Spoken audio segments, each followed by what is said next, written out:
All right, guys, we are live. It is 6:23 p.m. on the East Coast. I think Ben is at what, 5:23? Yep, 5:23. Yeah, I don't really pay attention to those third world states like Texas. So, obviously, this is the Shillin' and Duffy show. We're recapping UFC London. That's why it's such an early start. 15 fights. We did not have a single fight drop out since then, so we will be covering all 15. Because we have so much to get to, we won't do too much of this pre-stuff, but obviously this show is being brought to you by Sherdog.com, being viewed on the Sherdog website and also on the Sherdog YouTube page. Shout out to anybody who's their first time. Thanks for joining us. We believe we have the most in-depth recap show on the planet. We have a live chat going on, already blowing up. Because it's a London card, we get some people that we don't normally get, some Europeans. We might even get Marcel Doff jump in there. But let's do it. We got 15 fights. We'll try to get to your comments as much as possible. You know what, Ben? I think of when guys come back from injuries, like some of the greatest performances when the guys come back.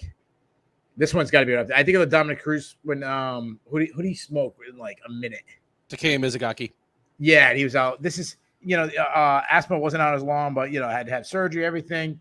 Comes back in London and puts on a once-in-a-lifetime performance, getting a knockout in just over a minute over Marcin Tybura. Ben, we'll get to the grade of the whole card, but if we were giving a grade for Tom Aspinall's performance, I mean, it's got to be A+. A+. Because considering how short the fight was, he actually went a long way towards answering the nagging questions about him.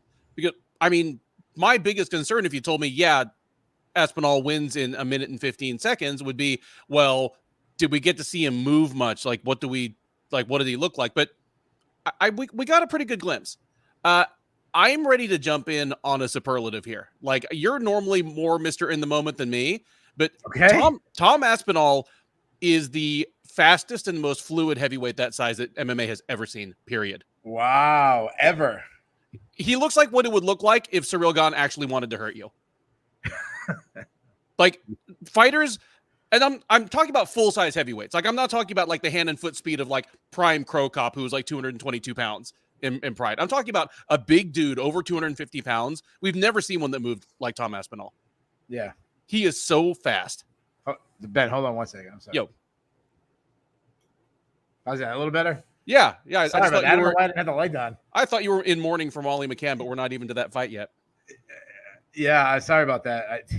My face is a little red. I've been at a softball tournament today, so look at me. I sunburn very easily.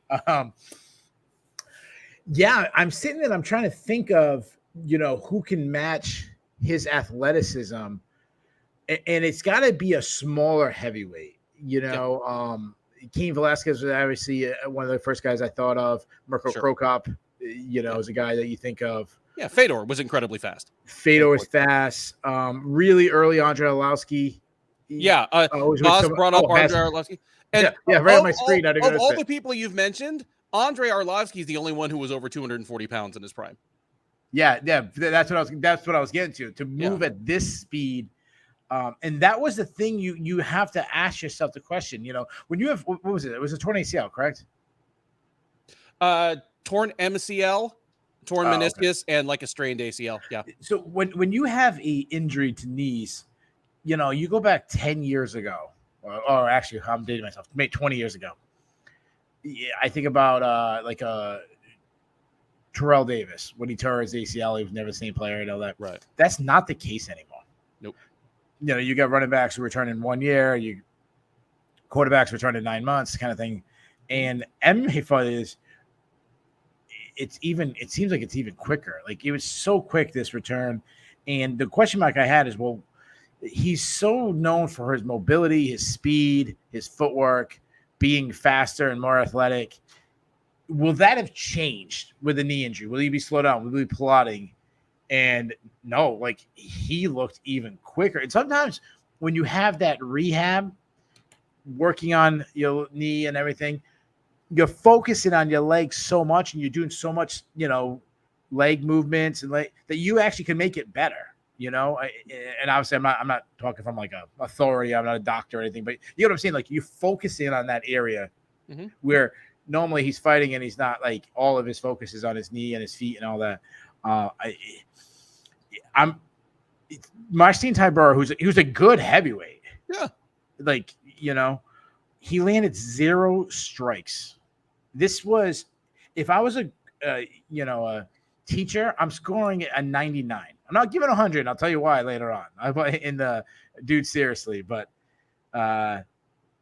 this was incredible, almost perfect. You mentioned Cyril Gane's athleticism. That's actually what the guy I wrote down. Like, he has Cyril Gane's athleticism. Yeah, you know, like he's as fluid as Cyril Gane, where you just can't believe that a guy that size moves that way, but he puts it to more violent use. Yeah, you know what? He's like, I was thinking about his ground game and, you know, which heavyweight would you care to? And, you know, I don't want to go as far as like a Fabricio Verdon because we haven't seen too much of it. When he hits the ground, it's over quick. It has like a little Frank Mir in him where it hits the ground, he grabs something, he grabs a limb, and it's mean. But, like, imagine Frank Mir's meanness with Cyril Gane's athleticism on the feet. Yeah. No, completely agree. It's and it's funny, and I don't mean to like diss on England, but when we think of like British fighters, even a guy like Leon Edwards, we don't think of like jump off the charts athleticism. It's toughness, like you know, that like inner London, you know, in the streets, Jack the Ripper time, like put your hands up and duke it out. You know, toughness. That's what that's how even like a Leon Edwards is like that, you know, just I might not be the most flashy guy, but I'm just going to be freaking tough and I'm going to beat you because I'm going to stay in your face. And that's not Aspinall. Nope. You know, he was incredible. He's got great speed, great power, great athleticism, great ground game. You know, one of the most spectacular points. It's hard to, you know, usually how we do the show, if you've never seen it, is we spend so much time talking on the main event, and like as we go down, it's like the time gets a little bit. If we spend, you know, 25 minutes on the main event, we'll spend 15 minutes on co-main event and 10 minutes, and then, you know, prelims would spend a minute. What is it to talk about when a guy finishes in 1 minute and does what he does? What's next is pretty much what. Yeah, what's next? He kind of said it, but I'm going to ask you this. You talked about greatest athleticism and all this, and I agree. John Jones currently, and obviously John Jones, you could throw him up there for athleticism too, sure, and just freakiness with his length. But, you know, I still kind of view him as a light heavyweight, being that I know he's a heavyweight champ, obviously, but like when you think of John Jones, you always think light heavyweight. He's been his entire career there, except for his last fight. With the division it is, and it's we lost Francis Ngannou, but there is some other guys to get excited about. Sergey Pavlovich, Tom Aspinall. Is he the biggest threat? And I'll throw this out the chat too. Is he the biggest threat? Yes or no? Do you think he's the biggest threat to dethrone John Jones? And obviously Stipe Miocic is returning and all this, but if you were, you know, John Jones manager and your one job is like, hey, don't get him booked against a guy that could beat him, is this the guy you can avoid most? I think so. I don't think that Aspinall deserves the next title shot or anything, and I honestly I don't think he deserves one before Pavlovich, because Pavlovich is on a long win streak and he's been more active. But of the people that are currently floating out there, I think Aspinall is the biggest threat for sure. Juicex has a okay, that's true. Juicex says John Jones is the biggest threat to John. Yeah, that's he's the only person who has dethroned John Jones, and he's done it like 3 times now. So yeah. It's tough because I was thinking about Sergey Pavlovich and his power, and obviously it is. I don't know if he's the hardest hitter in history, but he's getting the club.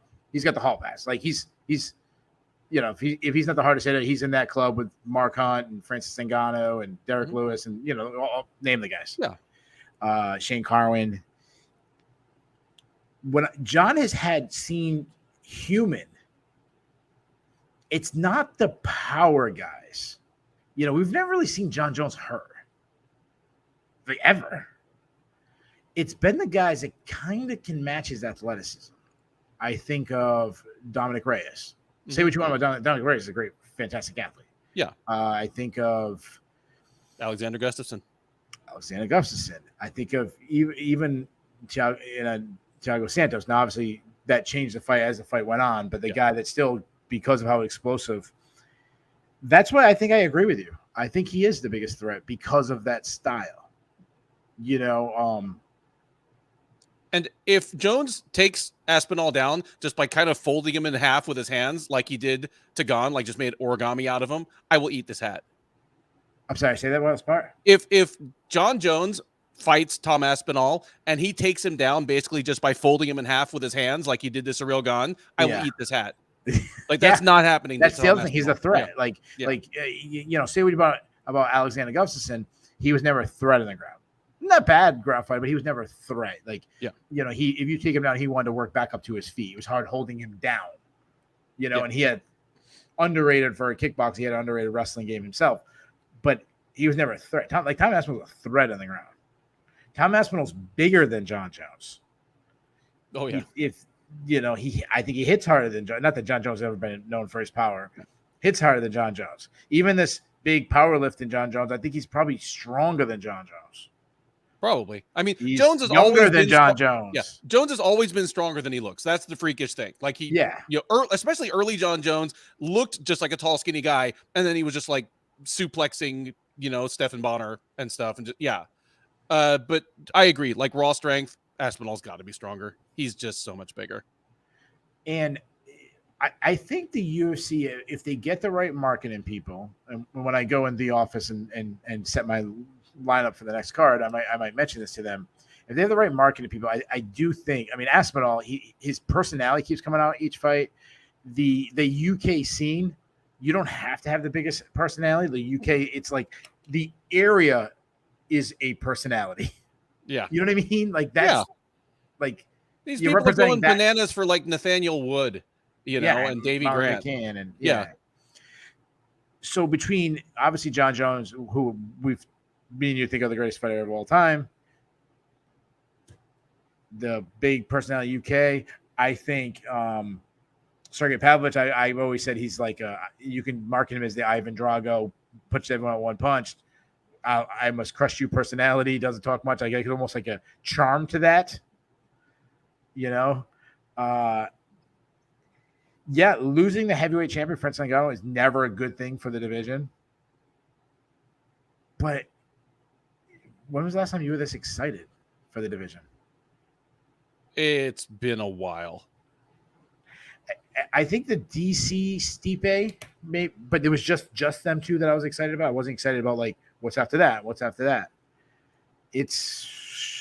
I'm trying to think the last time I was this excited for a heavyweight. And then let's not mention the greatest UFC heavyweight champion of all time. Based on just numbers, Stipe Miocic. Yeah. I know he's older, but still, like there's some legacy, some to it, and what's the word I'm looking? Not legacy, sentiment or something like that. Sentimental, ness of it. Tell me, like in the UFC heavyweight division, when is it? Has it ever been this like sexy? Maybe not, because even the times we've had other great rivalries, the rest of the division was terrible, or the fights themselves in the rivalry were not great, like going all the way back to Sylvia versus Arlovsky and stuff like that. Yeah, that was terrible era. Yeah. I mean, I was really excited when I thought Cain Velasquez was going to make his way to a title shot while Lesnar had the title. Okay, that's when I was thinking Brock Lesnar, Frank Mir, like UFC 100. Yeah. Less on the talent, more on just, I mean, Brock Lesnar can sell anything. Personalities, styles. He's a bad guy in WWE. He's the ultimate like meathead. Like he's a dick on screen. He's a dick in real life. And obviously insane talent. And that's probably it. I mean, I think about like what I love. Randy Couture and Pedro Hizzo was a fun rivalry, but that was it. And the personalities, especially on the Hizzo side, wasn't there. Yeah. I think it's John Butterfield was put in the Kane, JDS, Lesnar era. And then Overeem came in a little bit. That's it. It's that and now. Kane, JDS Lesnar, and kind of like that included the last kind of flame out of Shane Carwin as someone of interest. Yep, That was a great era. Yeah, I'm gonna put that era maybe slightly, but it's like 1 and 1A. Yeah, and then like DC Stipe and going back to Couture's run and Tim Sylvia run dead last. Pretty much. Okay, let me ask you this question. Who in the division, you said he's the biggest threat. Who in the division would you, and obviously I know Styles make fights, and I'm not making you make a prediction because we don't do that but who would you favor? You're setting the betting lines. Who would you favor over Tom Aspinall right now?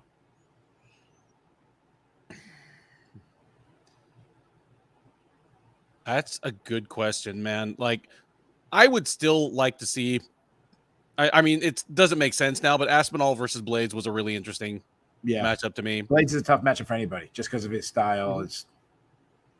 Yeah, and now that Blades kind of has a known weakness to getting caught by just hard hitters on the feet, there's an obvious route to victory for Aspinall, but he doesn't have the safety valve of I can just take this guy down, if I want to. Ngannou. Yeah, I favor Ngannou over Aspinall. Yeah. Let me ask you this, and I'll put you on the spot. And we're not a betting show, but I'll give you the fight. You give me the line. And this is not you guessing. This is not you guessing what Vegas. This is I'm Ben. I'm in charge of Vegas. I'm the head match. Whatever odds maker. I'm the guy. Aspinall, Curtis Blades. What's the betting line?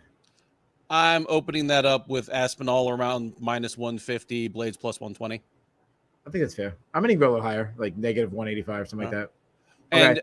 And honestly, if I'm a bookmaker and that's what I'm starting it at, I would expect the betting to push it more towards Aspinall. Yeah. Okay. As it comes in. Okay. Aspinall versus Ciryl Gane. I think Aspinall opens as a big favorite in that one. Gane's looked very human in a couple of his last fights. I think Aspinall opens up at least a 2-1 favorite. Yeah, I was thinking -300. I was going even bigger. Bass losing mine, putting Blades as the favorite. Okay. Ben Cooley's asking for it, so this was what I was building up to. Aspinall Pavlovich. What's that betting line? Close to even money. But yeah. I'd say Aspinall's a slight favorite. He's like -120, and you can get Pavlovich even money +100. Yeah, I think that's about right. And the last one, Aspinall John Jones. Pick him. I would probably still put John Jones. Until John Jones loses, it's hard to really bet against him, favor anybody against him. Even though it's hard to pick something to happen that you've never seen happen before. Yeah, of course. I'd probably John Jones like -130. Okay. We'll do one more. I said the last one, but we'll do one more. Something happens. The Tyson Fury thing falls apart. PFL explodes. Something. Francis Ngannou comes back right now. Ngannou is a slight favorite. Ngannou again around -130, -140. Aspinall just above even money. I think it's actually. I'm going to go the other way on that. I think I'm going to put Aspinall like -110, just because I don't know. I was gonna say we have the weakness of the wrestling, but we've also seen it improve wrestling by and Francis Ngannou not fighting for a while. That'd be part of it. At his age, he's not young. Francis Ngannou's not young. He's not young. Not that matters a heavyweight as much, but yeah. John Butterfield's UK is showing here. I have Aspinall as a big favorite over Big Francis. But you might be right, because as soon as they start getting into Ngannou is 36 years old, he's had knee surgeries. That's why he's going to boxing, because he knows his days would be numbered in MMA. Like the line could definitely swing that way. Yeah. So basically, all I was trying to do was set up just to kind of show, and this is just betting lines. I would have a very hard time picking anybody over Tom Aspinall right now. Yeah. Feeling comfortable, like, oh, this is the heavyweight that I would favor him. And again, this is not an official pick. Would you pick anybody? I put you on the spot right now. Gun to your head. Would you pick anybody to beat him right now? Yeah, I mean, I think I'd pick Ngannou. I might pick Jones. Okay. But there. Yeah. Even there, I wouldn't be shocked if he beat either of those guys bad. Yeah. That's my point. I don't feel comfortable making a pick of anybody over Tom Aspinall right now. It's not often that we do this where the fighter makes a pick and I'm like, wow, that's actually the perfect call out. He called that, especially stylistically, he called out the winner of Sergey Spivak versus Ciryl Gane. I like that he didn't call out Sergey Pavlovich. I like that. Let's leave those guys like him and Aspinall, Pavlovich, Jones, Miocic, all of them. They shouldn't fight until they get to a title shot. Oh, Almeida's another guy. I mean, I'm not gonna do the betting line yet, but Almeida's another guy we need to talk about. Jailton Almeida. Now he obviously has the Curtis Blades matchup, which is tough, but there's another guy we didn't mention that's kind of new blood, a younger generation that we've normally seen at heavyweight. I think it was a perfect call out. Agreed. And how he did it, like, let's give me the mic. I'm going to go to France. I'm going to be in the audience. I'm going to fight the winner. I'm going to beat that guy. Then I'm going to beat John Jones. I think it was matter of fact. It was to me, I thought it was a perfect, not just who he picked, but how he delivered it in London, in the crowd. To me, it was perfect. No, agreed. And that's as close as you're going to see Tom Aspinall get the shit talk. Just real matter of fact, confident. This is what's going to happen type things. That's Aspinall at his most confrontational right there. Like, yeah, it had a very, and I'm not calling him this, but it had a very, like when you watch these sideline videos, Peyton Manning or Michael Jordan, Larry Bird, where they're saying, hey, talking to his teammates, hey, this is where I'm going to be.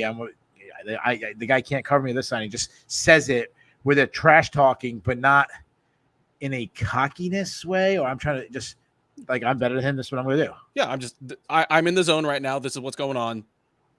Fall or get out of the way. Ooh, here's a good question. Jay Stamps, take a great question. Where do you do Gane versus, say, hypothetically Gane wins, Gane versus Aspinall? I mean, it's got to be in Europe, obviously. On a boat in the English Channel. Yeah. Halfway between Marseille and Liverpool. I don't know. I mean, what really happens is the UFC just sticks it at like whatever random arena that they need to fill that weekend. It ends up just happening in Utah, in Vegas. Salt Lake City, Utah. Yeah. Now, obviously, I think somewhere, obviously in the UK. I'm okay with it. If you can go to France, that's always a good thing. To me, if you're trying to, you're trying to set up a fight, and I want to be in a crowd, I want to be in an audience, I want to be rowdy, I want to. I'm picking the main event. I could go France. I could go somewhere in the UK. I'm going to go with the guy who I think wins. So I'm probably doing the fight in the UK. That's what I would be leading. Do you agree or disagree? If you had to, I agree. Like why would you put that one in Paris and just have a bunch of like angry French people throwing cheese at at Aspinall? I did a French accent today, talking at my daughter's softball game, talking about my wife with, she's a Canadian, but she's in the A area, not in the, sexy French, ooh la la, saying how much hotter my wife would be if she had a French accent instead of A. I'm sorry if you live in that A. There's nothing sexy when you can try to talk sexy, but you throw an A at the end. It's just no. So sorry to any female listeners in the New Brunswick area. I don't know if we have a lot of New Brunswick listeners, but all right, Marcin Tybura. What would you do with him? I mean, there's nothing wrong with Marcin Tybura. Just he's a top 10 heavyweight who coming into this fight, he'd won 6 of 7 or 7 or 8 of 8 or he's something. Good. He's a good fighter. I mean, he's already fought Spivak. So, but I mean, if Spivak beats Gane, then give me Tybura versus Gane. I get that. Yeah, just keep running that one back. So I went with Jairzinho or Rozenstruik, and this is what I said. I call it the Dennis Green matchup. Do you understand the reference? I say the Dennis Green matchup. They are who we thought they were.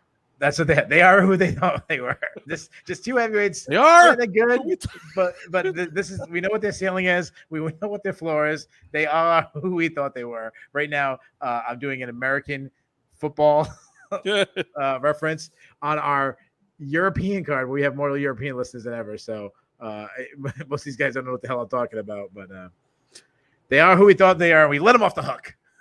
Yep. Let's move on. Co-main event. Molly McCann took on, I always mess up how to pronounce it correctly, Julia Stoliarenko, who won by first round submission by armbar. Molly McCann isn't good. Nope. Neither is Julia Stoliarenko. Oh, no, she's not. Having said that, she didn't look bad tonight. No. Physically, the cut to 125 looked fine on her. And interestingly, her striking looked more competitive than I expected it to. I mean, you've always been a little higher on her striking than I have. I just have always thought she had some of the most unrelentingly ugly boxing. But yeah, why I have no idea, but go ahead. But hey, you came out looking like a genius tonight for it. Yeah. I mean, if nothing else, Stoliarenko, she was always a big bantamweight just in terms of her muscle mass. But at 125, if she stays there, she's going to have reach on more people. Like she had reach on McCann. Yeah. And just by throwing a little bit straighter punches than McCann, like McCann couldn't get anywhere against her. It was a short fight, but even if that armbar hadn't happened, Stoliarenko was more than holding her own on the feet. Yeah, I thought she was winning the exchange. I mean, it was obviously it was very quickly and whatnot. I'm glad you mentioned the weight cut is something I kind of glazed over because we've seen her try to make the weight and almost die. She struggled to make 145 to go down to 135, look better, look physically, like you mentioned, look physically better in hostile territory. She kept talking about like I don't know, close to her home country and her people. I mean, yeah, I'm sure maybe she has some friends in the audience, but obviously, that's a pro Molly McCann crowd. Yeah, because that place turned from the O2 Arena into the Apex as soon as the armbar happened. That place got quiet as shit. Yeah. I'll say this. That was one of my greatest calls ever. You nailed it. I mean, and Stoliarenko, McCann knew what was coming. I mean, talk about they are who we thought they were and we let them off the hook. You knew what Stoliarenko was going to do. She was going to try to get you to the ground by any means necessary, including like rolling for a knee bar or pulling guard. And then she was going to do everything she possibly could to isolate an arm. And she did it. Yeah. I'll say this. So the exciting things about Molly McCann, its personality, its environment, it definitely has gone down a little bit. Like it's not as exciting, not as fun, but to me, she still has that, like she never transcended to the Nate Diaz level. It doesn't matter if he wins, loses, but like she's the next, she's like the AAA version of that, where if you still put her in England all the time, then she's still a draw. Absolutely. It's still fun. She's still going to be on the main card. The crowd's still going to be into it. So, yeah, I think her view from hardcores, who kind of never really, we all kind of knew what she was. But from a marketing sense, like someone, I apologize who said in the chat, but somebody said, she's going to live off the spinning back elbow for like 3 years. Yeah, absolutely. It's exactly what it's going to be. I've said this before. And I'm going to continue to say this. If I'm the UFC, Molly McCann never leaves the UK. She only fights in London or Liverpool or insert us, some third world country city. And that's what I do.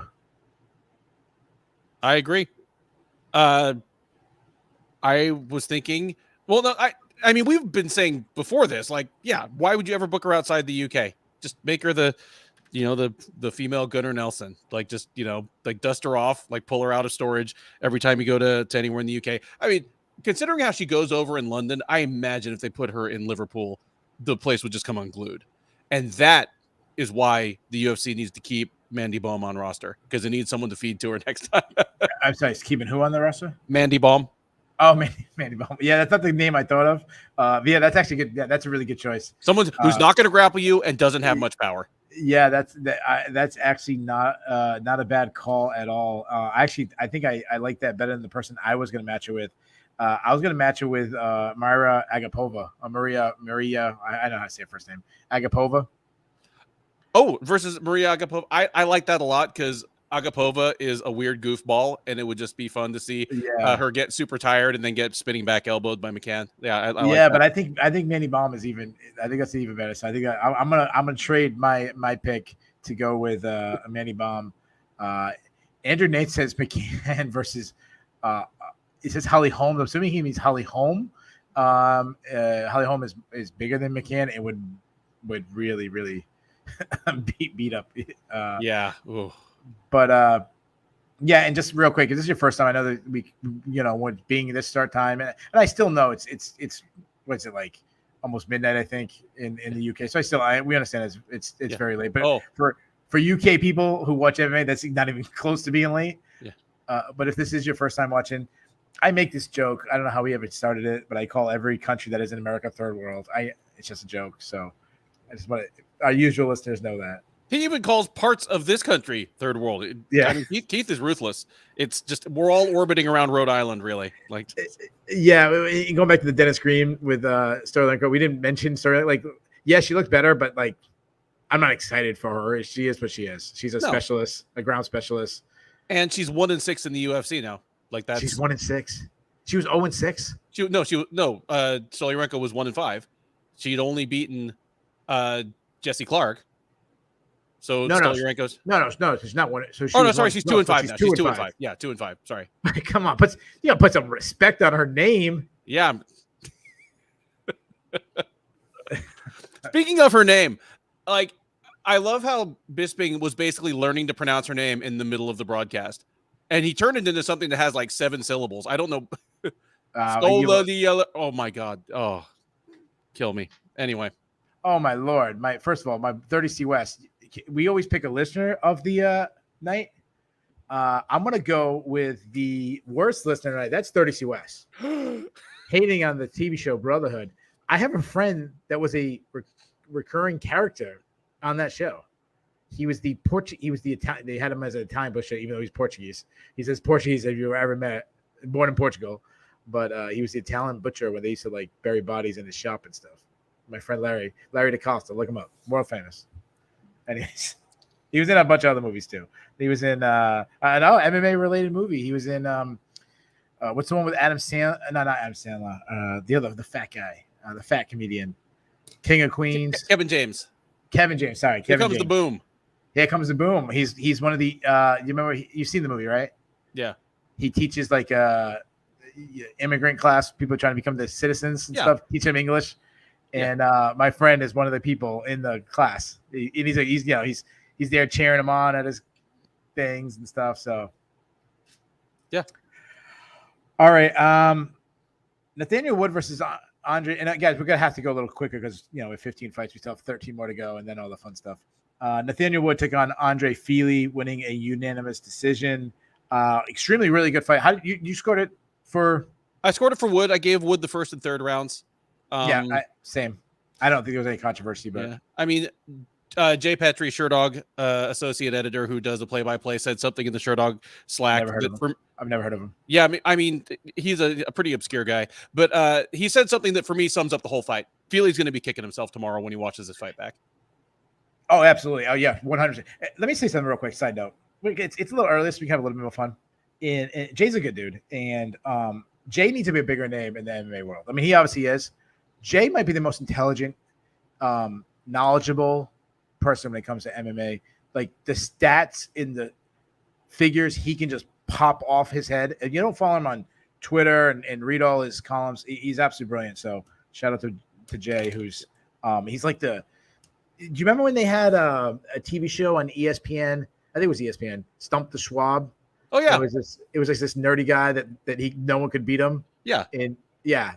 Not calling Jay a nerd, but like he could be the Schwab of MMA. He's a little nerdy. Nobody's stumping that man. No. He's Jay's a brilliant and a great addition to. Well, he's been shirt up for a while, but you get what I'm saying. Yeah. Yeah. Okay. So 30C West just said, what about the mastermind Jordan Breen? What about that guy? Yeah, he's he came onto Sherdog after Jordan Breen, but like that's the equivalent. Like he's our Jordan Breen. without the crazy hair. Yeah, without the crazy hair, without the big Rasputin beard. Yeah, but Breen was incredible. Like, oh yeah, yeah. I mean, Keith and I are both former Jordan Breen show like caller types. Yeah. Yeah. So Nathaniel Wood, and I want to focus just on Nathaniel Wood because I'm going to sound like broken record, but at this point, is Feely is what, like, we know what he is. He's a very tough out.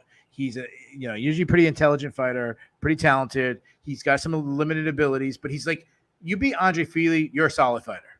Yep. Like, he doesn't lose the scrubs. He doesn't have that like really bad. Wow, that's a really bad loss. I'm sure he does before somebody throws one out there. But you get my point. Generally speaking, Nathaniel was the guy I want to focus on. He's the guy that the UFC was hoping won. He's now 3-0 at featherweight, and I feel like, and tell me if you agree or disagree with this, I feel like we saw the good and the bad of Nathaniel Wood at featherweight. I completely agree. Okay, so tell me what I was going to say. Okay, well, the good of Nathaniel Wood is just toughness, well-roundedness, above-average speed for the division, which is important in a fast division. That's the good I saw out of Nathaniel Wood. The bad that I saw is that I think he mostly won this fight because of a couple of big mistakes that Feely made. I'm saying a couple of big mistakes that Feely made. Okay, I thought Feely had the ability to finish this fight in the second round and missed out on it. And I thought he had a good chance to win the third round, which probably would have won him the fight since it was 29-28 scorecards, and didn't. Yeah, I agree. So yeah, just kind of like adding off the points you said, and I agree with exactly with them. The great thing about a bantamweight fighting, at featherweight is the speed advantage. And we saw that especially early in the first round. He's accurate. He's a very good striker, super quick. The bad thing is, and this is where I kind of agree with you about Feely, like letting him off the hook. One, you're undersized in the grappling and you struggle. And when Feely was on top, and I know Wood was hurt too, but when Feely was on top, he couldn't get on bottom. I thought Feely should have wrestled in that third round. I know he tried to take that one time, but I think he should have pressed for the wrestling. Also, if Wood slows down a little bit, he doesn't gas, but I mean, like, obviously you're going at a slower pace in the third than you are in the first. You slow down your speed. He struggles to get inside as quickly because it's his feet, his footwork that gets him inside. Now he's slower. And to me, Feely just needed to kind of really match the output. He just didn't match the output in the third. And if he matched the output and maybe added a little wrestling, yeah, I think Feely could have won. Yeah. That said, I don't want to go, dog Nathaniel. I thought it was great. I thought it was a great win for him. And like I said, you beat Andre Feely. That's a great win. It is. So this experiment moving up to featherweight that I wasn't too sure about when he first decided it, it's been perfect. It's been great so far. I still have trouble seeing him kind of getting past the outskirts of the top 15, just because if Feely's reach was giving him trouble, I mean, Feely's a pretty big featherweight, but he's not Titanic. The featherweight top 10 is full of guys that are at least as tall and rangy as Feely. And again, Feely hurt him bad in the second round. If he had really committed to ground and pound or just made him get back up, he might have finished that fight in the second round instead of taking his back, giving him time to recover.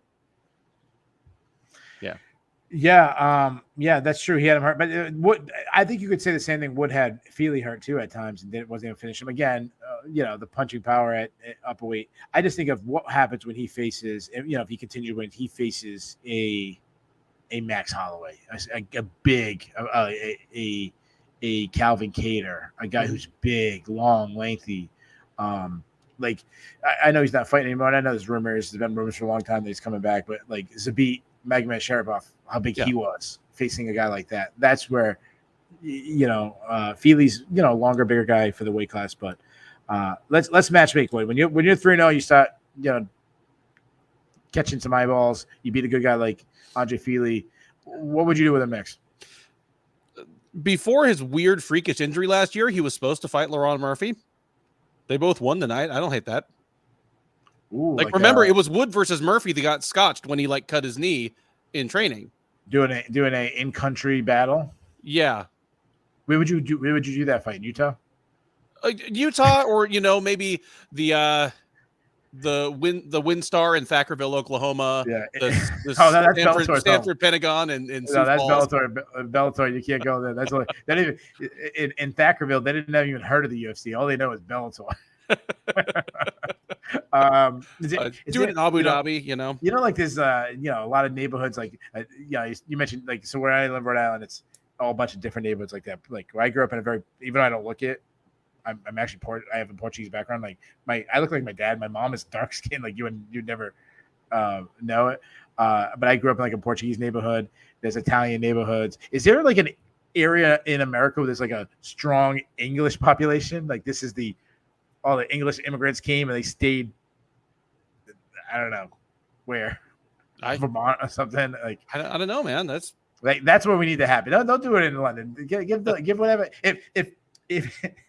If like the true English, British speaking, obviously I know it's English, but like they still have accents and they live in America and they have like they have tattoos of like the English flag on them, and they have like on some like the Queen's birthday, they have a big celebration. Like wherever that is in America, like they deserve that fight. So let's make it happen. Sounds good to me. I went with the winner of Damian Jackson and Billy Quarantillo. I think it's a fun action fight. All three of those guys, I think those three guys couldn't make a boring fighting each other. That's what I would do. Right. Works for me, man. I think that's a little a lower, matchup than Murphy, but anywhere like in that range between those two extremes would work for me. All right, let's move on. Before that, we had Andre Muniz versus Paul Craig, and I'm going to say this: Starilenko was one of my best calls.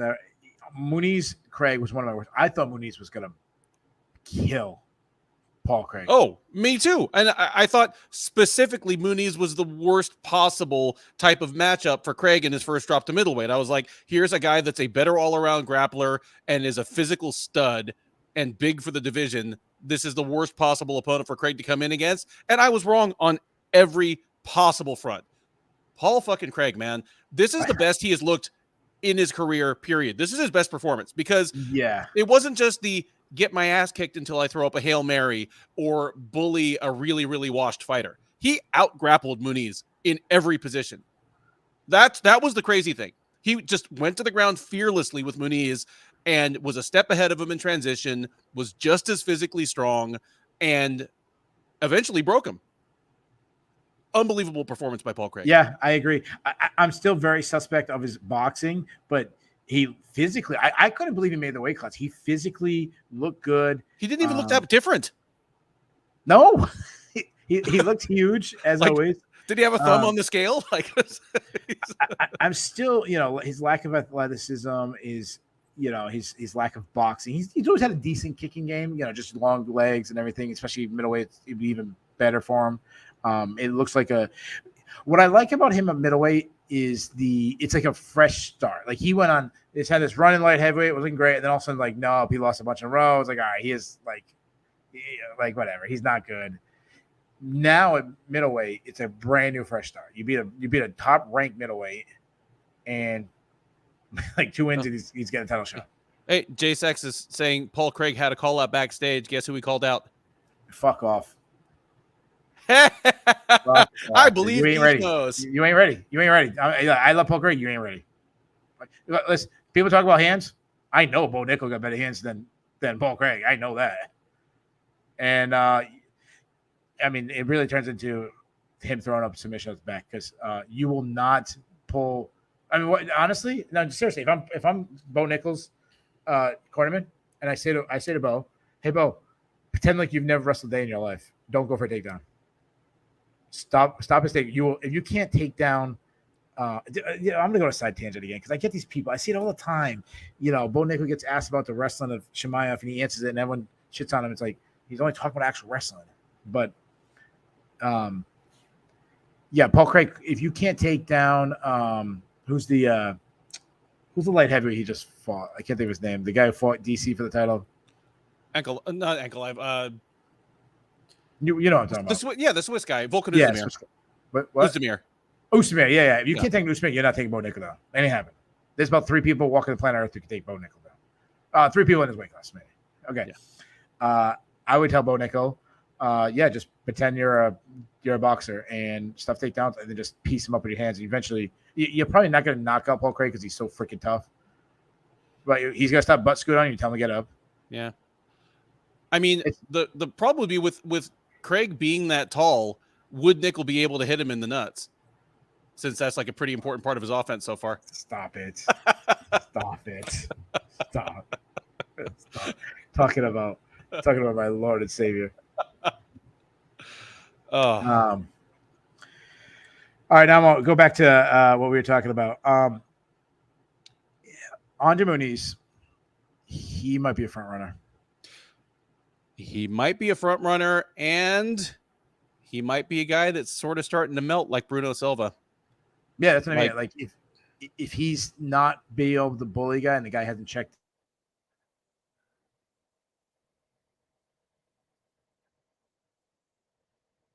Winning that fight until he was put on his back and he suddenly was like, wow, he looks tired. Yep. He looks defeated. Suddenly he gets, this is a jiu-jitsu master. Suddenly Paul Craig knee-on bellies him, right to mount, ground and pound. It looked very like the ending of the Brendan Allen fight, except for Brendan Allen got a sub. Yeah. And I wonder, remember, it wasn't that long ago. Muniz was the guy. He was the one, if you're Izzy Adesanya, don't mention that guy's name. Like, he's going to take it on and break your arm. Yeah, you have to ask the question is that submission over Jacare was that just submitting the ghost of Jacare? Was that submitting a shot Jacare? Did we all myself included, overrate this guy? I think it's right now it's looking like that's possible. Yeah, put in the chat if you still believe in Andre Muniz, if you think Andre Muniz, if he could still make a run. I'm not like completely writing him off altogether because I've learned from many Robbie Lawlers and different people, but yeah, what my favorite part of this entire fight, and this is just because it's how great is Paul Craig. Iwan Cutelaba, to me, his stare downs were like so far over the top, like just like a little too much. Yes. Craig stare down and Muniz matching him, like neither one went like too far with it. Leaned into just it had as good as the UFC could do in the middleweight division, like fourth fight from the top on a free fight night stare down could be. Yes. It's like it's not Mirko Cro Cop Vanderlei Silva. Like that's nothing stopping that. But this one was good. It was intense. And I love the security. I love that they're about to fight in 15 seconds. They didn't overreact. They had that. It was fantastic. That's pretty much it, man. Like it wasn't over the top compared to the stakes of the fight. It was just perfect, appropriate stare down. Yeah. You want to match up Muniz or you want to match up Craig first? I care more about Craig. Just because he won, and all of a sudden he's a person of interest in this division where I thought it was a terrible idea for him to even move up or move down. I mean, can I can I go first? Just because please do. I just don't want you, just in case you have the guy I want to say. I thought about like he beat a top 15 guy. So he's got to face probably a top 15 guy. Like it's kind of weird. Like calling out Bo Nickel is in the ranking sense. Step back. I understand why he did it because in the marketing, if he beats him, would it actually seem bigger? Even though he's called out a guy who's been fighting for 1 year. So in the what's the word I look at? The credentials, it didn't seem. But trying to think of like if he's getting a top 15 guy, I just thought of who could we have another stare down like that one more time and it'd be like great. Oh, Marvin Vittori. I knew that's where you must be going with that. Give And me Craig Marvin Vettori. I'm 100% okay with that. And you know what? I want them on a pay-per-view. I want them on a pay-per-view simply because I want them at the press conference. You know, you have yeah. Like, yeah, I don't know if they became back, but say you put them in New York City on the John Jones, and obviously they wouldn't get too many questions, but when they do, they'd go crazy. You know, and then you get that stare down. Yeah, and there'd be again. little bits of them in the in the embedded episodes that week. Yeah, that works for me. Almost getting a fight at like the hotel or something. Yeah, that's. I want Marvin Vettori. Do you have have I convinced you, or do you like somebody else? I'm convinced because basically the people that I think would be most appropriate for him are all kind of tied up going forward. So I was either going to like overmatch him with someone like, Jared Cannonier or something, or he was going to have to wait a while. So I like yours. All right. Muniz. Look, to me, I still think he has some value, like name wise. Well, let's match him for a second. I'll let you go first. Maybe someone else that's up there and coming off a loss, maybe like a Roman Dolidze type. Okay. I think Chris Curtis already has a fight coming up. Yeah, I think him and Imavov's running it back, right? Yeah. He and Imavov. I mean, if he can wait that long, either half of that fight works for me for next thing for Muniz yet. Throw this in the chat. Before I give you my Muniz pick, I want people throw this in the chat. Best hit on the UFC all time.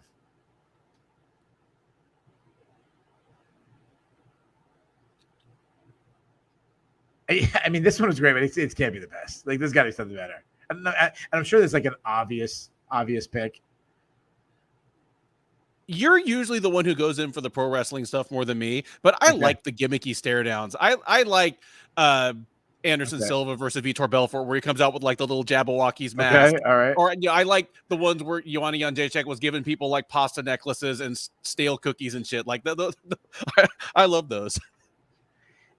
I think of I don't know who would be the counter side, but when prime Joanna Jędrzejczyk, like when she'd get in there and she'd do that like underneath, like bad bitch, getting up right up into her face.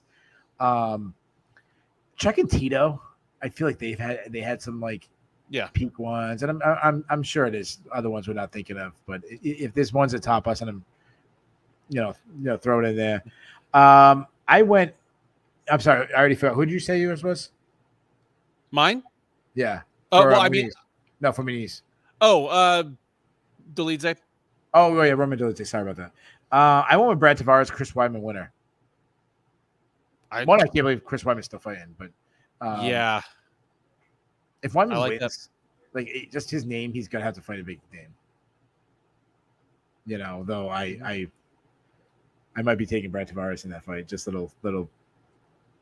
But last time I saw Brad Tavares, I thought he looked shot. So who knows? Oh no, that was 2 fights ago. Actually, I think we changed our mind on that. I mean, JSX says Muniz versus Muradov, who just won on this same card. Oh yeah, I was going a little higher, but okay. Yeah. 1 foot out the door does the Vitor Anderson as a. I feel like there's got to be. Oh, remember Matt Hughes, Frank Trigg? I just thought of that. That was a good one. Yeah, like Frank Trigg like kisses them and shit. And I was always partial just to the classic John Jones ones where he wouldn't like look at the guy until like the very last second. Yeah, like him in like DC or something. Him and all of them. Like he would never look any of the people right in the eye until like the very last second before they separated him. I just thought it was cool. Yeah. Hey, Connor and like Nate Diaz having to be separated and stuff. Anyways. Let's move on. Jai Herbert versus Fariz Zaim. I want to make a. This is where I want to jump in. So I was at a girls softball. My daughter's tournament. They had multiple games today. Basically started when the event was. So I'm watching the UFC on my phone. I have one phone out in my hand to watch. I have another phone to use the notes section to take notes, while I'm also watching my daughter's softball. So I'm not going to give any scorecards from this point forward because I wasn't watching to score. Is that fair? That's fair for me. All right. Yeah. Jai Herbert versus Faraz Zahabi. For what I saw, Faraz I am sorry. Faraz I am sorry about that. Jai Herbert versus Faraz Ziam. Ziam won. Unanimous decision. From what I saw in this fight, it kind of comes in a very close fight. It was 7-4 on MMA decisions. Jay Petrie actually gave it for Herbert, but if you check MMA decision, Jay Petrie is starting to fall in that Drake Riggs category. I can't talk about too much and then I give a jab later. To me, it comes down to the volume of Herbert. Like Herbert landed more, but to me, Zion landed cleaner. But it was never why it's harder. It was never where someone's legs totally got buckled or someone got dropped. So that's why I understand why it's very hard to score this fight. Yeah, hard to score this fight. I scored it for Herbert. I'm not mad at anyone who scored it for Ziam. I am looking a little funny at the one judge who gave all 3 rounds to Ziam. I thought round 1 was a pretty straightforward Herbert round, but yeah, this felt like a women's flyweight fight. Like this is probably going to take place 80% on the feet, and neither person's going to hurt the other real bad. Yeah. Actually, I think that's a good comparison. John Butterfield went with 29-20 Ziam. Very close. I don't think it was extremely close. The one thing to me that was kind of, if you want to lean toward Herbert, I think Herbert, his pressure was like a good something for the judge to look at. Like I'm the one pressing forward. It's rare in a close fight that the guy pressing forward did not win the fight. Not saying that I again, I'm not gonna give a scorecard because I wasn't watching close. But when I was watching, I thought Ziam won. But again, like if I watch it tomorrow, I might go, okay, no, I scored for Herbert or whatever. But to me, you talked about like women's flyweight, women's strawweight, one of these kind of matchups where a lot of on the feet, nothing going on. Very like Joanne Calderwood type fight.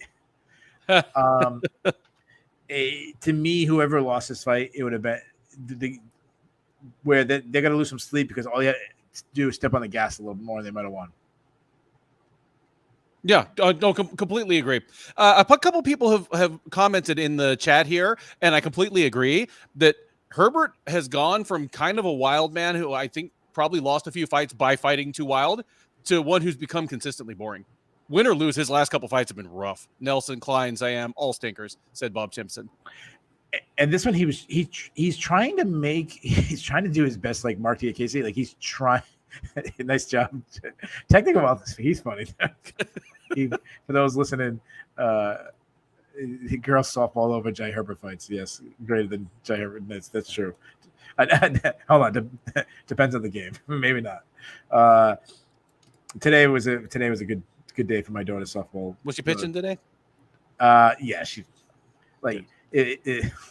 I don't want to brag on her too much. Not on the air, but she just had to come in and save a girl like in one game. Not save her, but like up girl on first. We're up by 2 runs. They just get runners on first and second.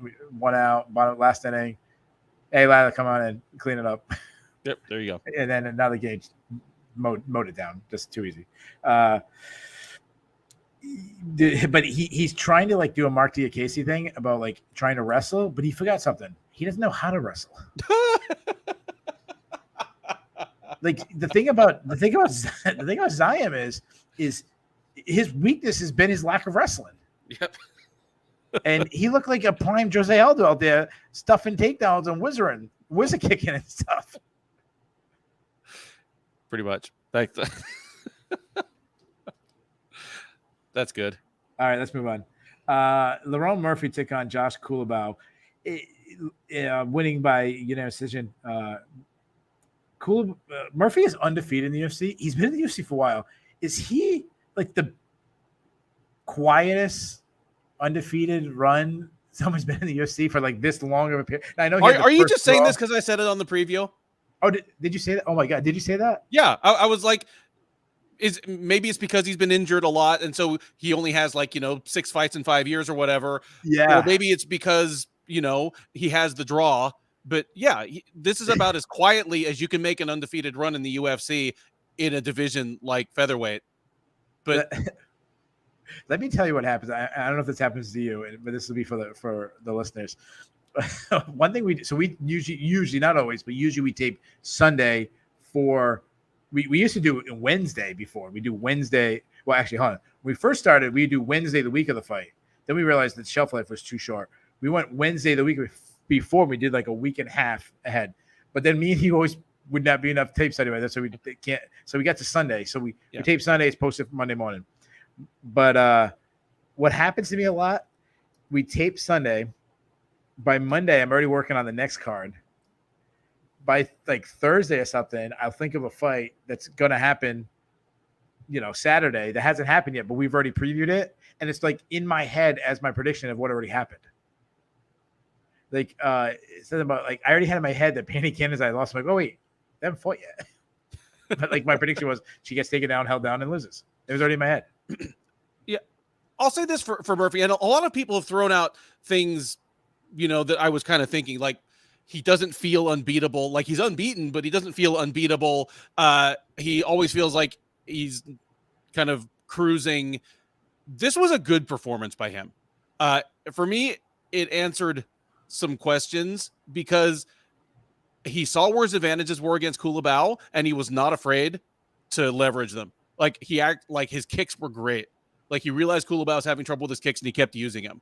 I like that he not only made it to the end of a 3-round fight, but he was the one who kind of turned on the jets as the fight went along. Like, I scored the third round a 10-8 for Murphy. He like walloped Culibao, and that's a good thing as well for a guy that really sometimes feels like he's just on cruise control for entire fights. Like, he looked good. I don't think he's undefeated. I'm not sold on him as a future champ, but he looks like a guy who needs a top 15 opponent soon. Yeah. So, Mimi puts in the chat that he's not undefeated. I don't know if he or she, I don't know if he or she is referring to as in he has a draw, so that doesn't make him undefeated. That's not true. That would mean he hasn't won all of his fights, right? But he's undefeated. Or he's trying to say that draw to Zabara Tugov should have been a loss, which a lot of people agree with him. I agree. I scored it for Tugov, but technically speaking, he's still undefeated. Yeah. And he's been in the UFC since 2009. He's been in the UFC for going on 4 years now. Yeah. And again, a lot of that's layoff, some of that personality, some of his style. Like, I get it. If he had all first round stoppages, he'd be fighting a top 5 guy already. But and it hasn't aged well. But at the time, Zabara Tugov was super legit. Oh yeah, like that was his UFC debut, wasn't it? Yeah. Yeah. I like Murphy. To me, I'm not. He has a very Leon Edwards feel to him, like a rise where, he's good, and then he wins again, and then he's good, and again he beat Josh Culibao. So I don't get too excited about him, and when I say he has a Leon Edwards feel to him, I'm not saying he's going to win a title. But I mean is like his style. When you watch Leon Edwards and his rise of the ranks, you never said like, oh wow, look at this. Just like, he's a little good at everything. He kicks hard. He's intelligent. He puts him in the right position. He can wrestle a little bit. He's got, he's pretty fast. He's pretty accurate. He's got good cardio. Like he's like, if you're creating a UFC fighter and you have 5 categories and you only have like 40 things, you can't go 50 points across the board. You only use 40. So you can't make a 10 in all 5 categories. Right. So he's like an 8 in all 4. You can just make him like 8 in everything. Like, that's how I feel like him. He doesn't have anything like, wow, look at his striking, or wow, look at his wrestling. But the complete package, I like him. Completely agree. Culibao, I feel like Culibao has a ceiling, and his lack of athleticism is going to stop. Like, it was coming. It was like the guy, like, you're betting roulette over and over again. You keep putting it on, like, bet on black. Let it run again. Bet on black. Like, eventually it's going to hit red. And that's I kind of feel like what happened today. Yeah, I agree. And he felt limited against Murphy. I think it's a good word. Like, it just kept running into the body kick. Like, just was never he could never get his own striking into a flow because Murphy kept him at his preferred range with just like lots of little just front kicks up the middle, just smart game plan by Murphy, and Kulabau never made the adjustments. And again, just the fact that Murphy was the guy who was turning it on as the fight wore on. Because even if you told me that Murphy was going to win, I would have said, yeah, but I bet he had to hold on at the end against Kulabau, and like Kulabau, would have had him in trouble or been the fresher fighter. But nope. No, he hurt him at the end and almost got a finish. Regardless how you feel about Murphy, some people are a little on board, some people wait and see, some people don't believe at all. He called for a top 15 fighter, says he believes he's the best in the world. He wants to prove it. I don't think he's the best in the world, but there's other guys I didn't think he was going to be the best in the world, and has proven it on me. So I think there's a top ranked opponent. I went with Dan Ige. That works for me. I mean, I seriously would be fine if they just remade the Wood fight, but Ige is a good one because Ige is probably still a borderline top 15 guy, and he's a guy that's been in there and been in that mix for several years now. And that sounds like a good fight too. Who do you think would be the betting favorite? Not what you would say, but just Vegas. I bet Ige opens as the slight favorite. I'm going to go the opposite just because that O. When you have that O, you always get a little bit of more, thickness, respect, whatever. Probably the most controversial fight in the scoring sense.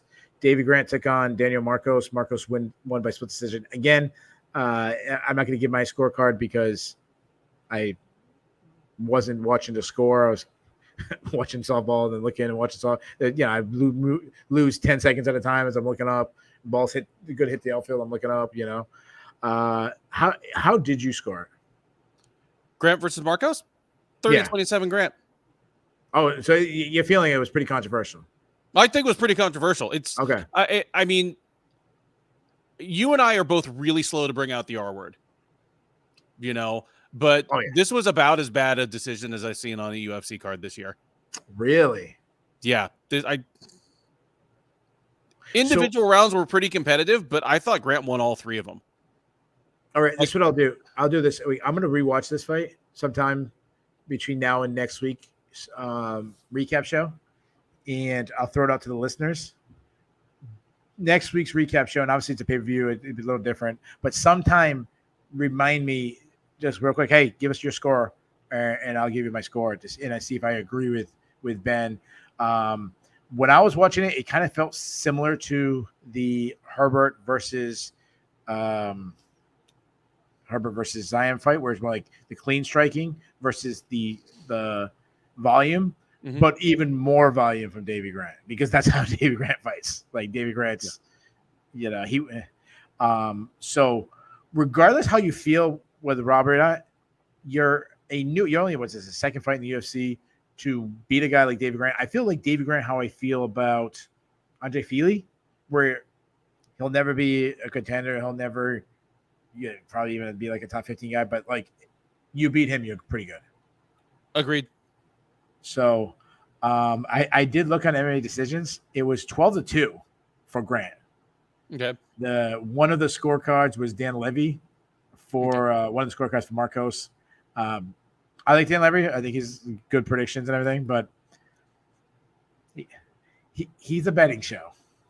Mm-hmm. Betting people can be a little more biased when you lose money on a fight. So they tend to again, I don't know. I have no idea if he betted on him, but just keep that in mind. And I like I said, I think Dan Levy's very quality, very good at what he does. So very, very knowledgeable. Before that, Danny Roberts versus Johnny Parsons, in my opinion, the best fight of the night. Like, not technical, it wasn't a technical masterpiece, but definitely more of a Forrest Griffin, Stephan Bonnar, Rock'em Sock'em. I just love this. This is why I love MMA. And you got a guy with a mullet who calls himself the Sluggernaut. You're not in for like a technical masterpiece. But you and I both picked Parsons to knock out Roberts, and it's just because we knew Roberts was going to be bigger, probably in a vacuum, a more technically sound striker, but Roberts just has a way of getting himself in trouble in every fight, and as hard as Parsons hits, it was going to cost him this time, and it did. So one Dude, thing I by want the to do, second round, both of them just had their hands at the waist, just swinging. It was like a Vanderlei Silva mirror match. yeah. So one thing Parsons was doing well. Actually, no, I'll get into the technical in a second. You mentioned that we both picked Parsons to win by knockout. We never do this, but I'm gonna do this because we're not a betting show. I care to talk about the story. The most exciting thing to talk about during the recap is what I root for. I've watched enough MMA. I don't pretend to be like some girl when it comes to picks. Like I pick some good ones. I pick some terrible ones. I think you'd say the same. Yeah. But I'm gonna say this. Out of every fight, I thought the Staralenko one was gonna be the one that I got shit about during the preview. I had more people messaging me, like private messaging during the week about Parsons. Like, yeah, you're really picking Parsons? And most people were respectful, saying like, "Yo, what are you seeing? Like, why are you picking that?" Like, I just was really surprised at that. But then I get like one or two people like, "Dude, that's a terrible pick. What do you like? You shouldn't do this." Like, dude, how about this? Fuck you, bitches. We'll challenge. They'll come at the goats. Come on, guys. I don't really think we're the goats. We're just funny. But anyways, sometimes we see one real clearly. Yeah, this is what happens when we get like a 7:30 show. We can have a little more fun. Yeah. I thought the difference in the fight was two big things. The Parsons was rolling with the punches a little bit more, so like zapping some of the power, and then he was returning clean. And one of the reasons why I was going against Parsons, not that I was like some big backer in Parsons, he's an ex-Israel Adesanya with the striking. It's Danny Roberts has major durability issues. Yep, has really in his career, but as he's gets age, it's even worse. Yeah, completely agree. Bob Simpson mentioned. That was it. And yeah, like Boss says, Parsons is a legit high-level Muay Thai fighter. That's true, but that doesn't mean he's a technical wizard either. I mean, Bob Sapp beat Ernesto Hoost twice. Just sometimes, being strong and having uncoachable power and a great haircut is enough. Yeah. That's what happened that's what happened when you faced it. Was it the Sluggernaut? The Sluggernaut. Oh, fantastic. The Slug. Okay. That is terrible. It's about the other thing with that mullet. I'm surprised he's not Canadian. Maybe he just has that so we can get into Canada without a passport. Like he's got a girlfriend up there or something. Yeah, but not the French. Like that's not getting the French girls. That's not the wee wee girls. That's the A. No, he's out in Manitoba, like it's like a little cow town. Ben Cooley. He's picking that like the four girls who live in the Northwest Territory. Oh, that's right. He called out Patty Pimblett afterwards. Yeah, I was saving that to later, but yeah, go with it. Well, all I was gonna say is, I mean, that's a ballsy call out. You ain't getting it, but in England. Yeah, but extra ballsy is calling anyone else's haircut bad. Yeah, that's true. So I think there's like I don't know. I think I should know this. I think it's 13 provinces in Canada. Do you think we have a listener in all 13 provinces? Do you think there's anybody in like the Northwest Territory that listens to the show or has ever listened to one of our shows? Yeah, I don't know if they have internet. I think they have like more polar bears and penguins than they have people. Damn. If you are from that area, please shout out, and Ben will send you a prize. Well, yeah. I mean, send me a good recipe for penguin, and yeah. I said Ben will send you a prize, but by the time like the dog sled gets to you, yeah, like it might be out of style. Juzek says Parsons later called out Michael Page backstage. Let's talk about that for a second.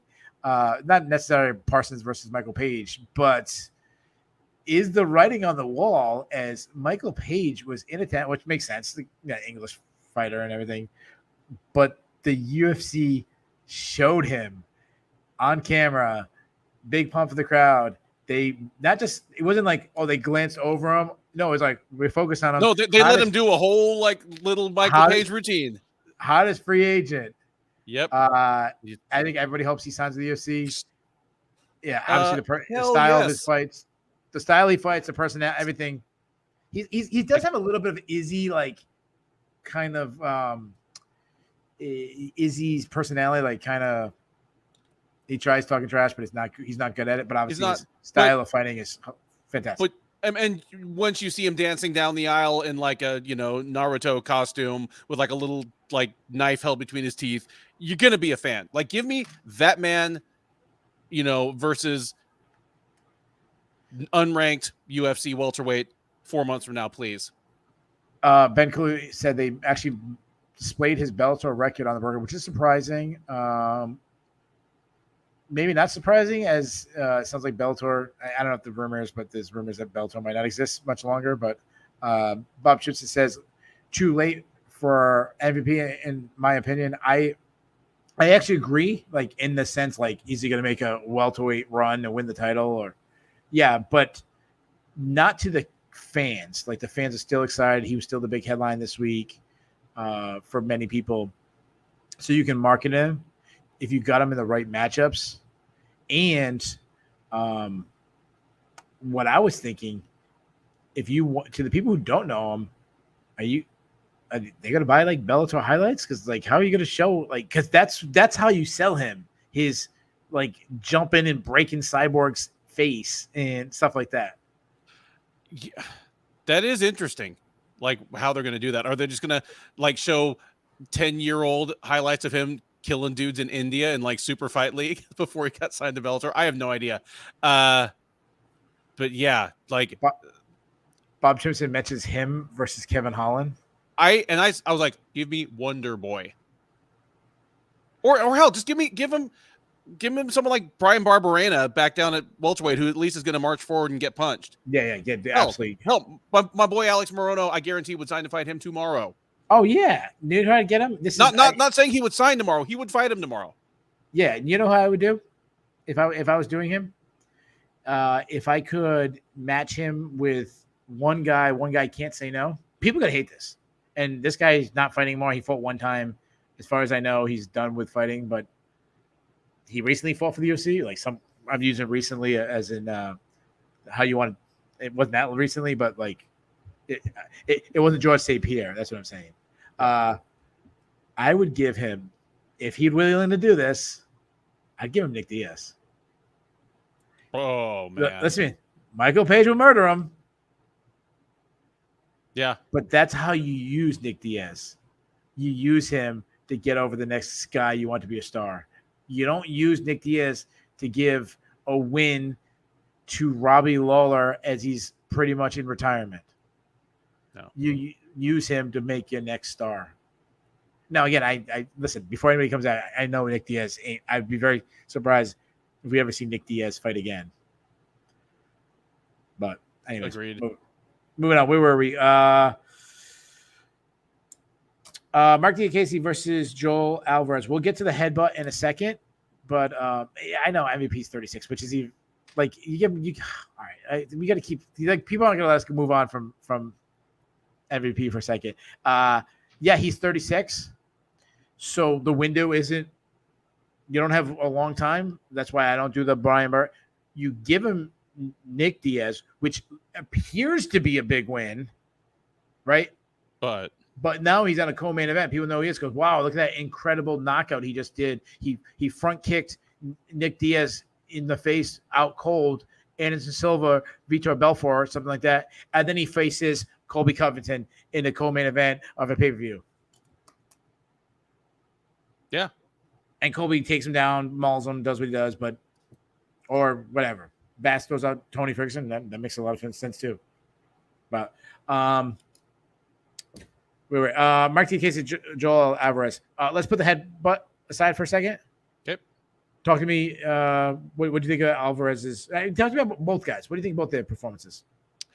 I thought Diakese was doing pretty well until the until the finish. I thought he did a pretty good job of holding his own on the ground with a huge grappling specialist. I mean, of the two of us here, I actually picked the upset here. I picked Diakese.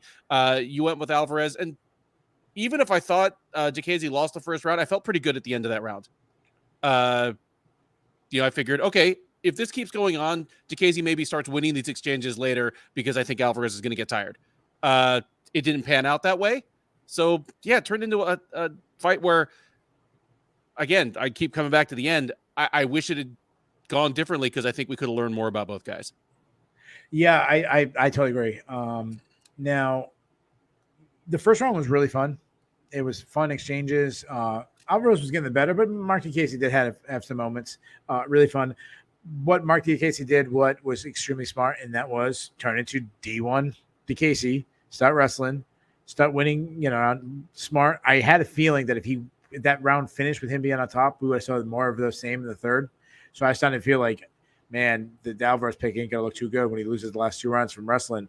But obviously he ended up getting a submission. There's a lot of controversy, but to me, and I want to jump off what Bob Chimpson's saying.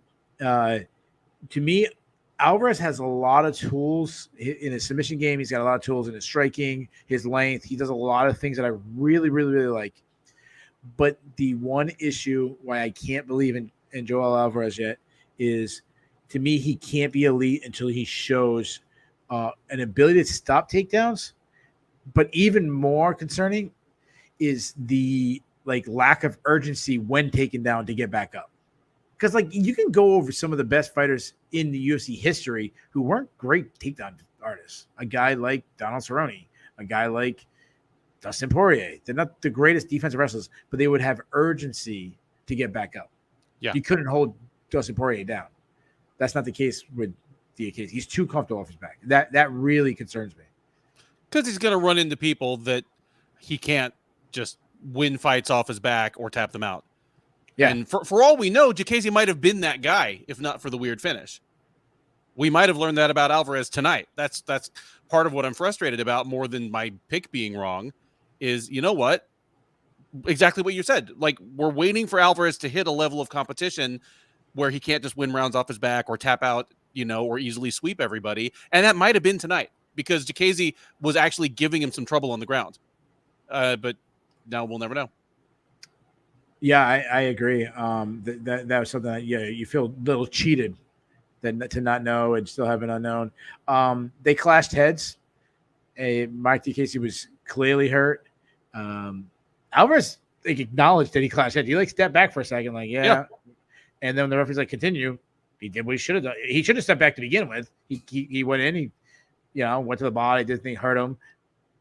Diakiese never recovered and then gets submitted. No, Diakiese was still falling over when they were raising their hands at the end. He was still rocked. Well, in fairness, most likely from that, but he also got punched a whole bunch of times after. And so choked. A punch. Yeah, but, and choked. and choked. But I'm saying, he got hurt. He shows he got hurt. He backs up like this, and then Alvarez starts throwing a 8-10 punch combination and then goes down. So it could have been a punch too that rocked. And that's but. Case I want to make this point is we don't know, but we do know that they clashed heads, and when they clashed heads, he didn't get a proper time to recover, and it was this huge momentum swing. Completely. Unfortunately, it probably will not get changed to turn to no contest, but it should. It should, and I have to go on a little rant here. And if you've watched our show before, you know that Keith and I don't typically go in on refs or judges too hard. We're the last people to call any decision a robbery, and we always try to give referees proper credit when they do something right. But I'm going to say I have no idea how Dan Movaheady is still allowed to referee fights at a top level. We're talking about a guy that first kind of got into the circuit of refereeing UFC fights when the UFC was over in Abu Dhabi in 2020, that first summer of COVID. And there was one card where he stood up it was Munir Lazzez versus Abdul Razak Al Hassan, where he stood up Lazzez out of side control twice. And both times he told the top fighter to improve his position. If you're in side control, the only way you can really improve your position is to pull a roll of quarters out of your trunks.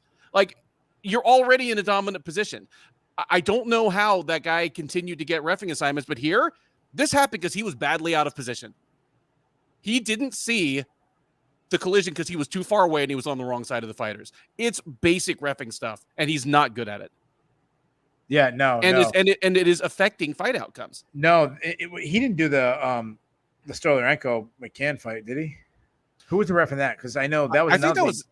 No, that one was actually Jason Herzog, who normally is the best. It was fantastic, but he didn't go to. They have to have the ability to know what's getting attacked, and I understand it's easy for us to step back and not be at the being at the perfect camera angle it's a little different. Trust me, I get it. I've seen it refereeing in wrestling where you're a coach and you're on one side and you see a pin, but the referee hasn't got over you.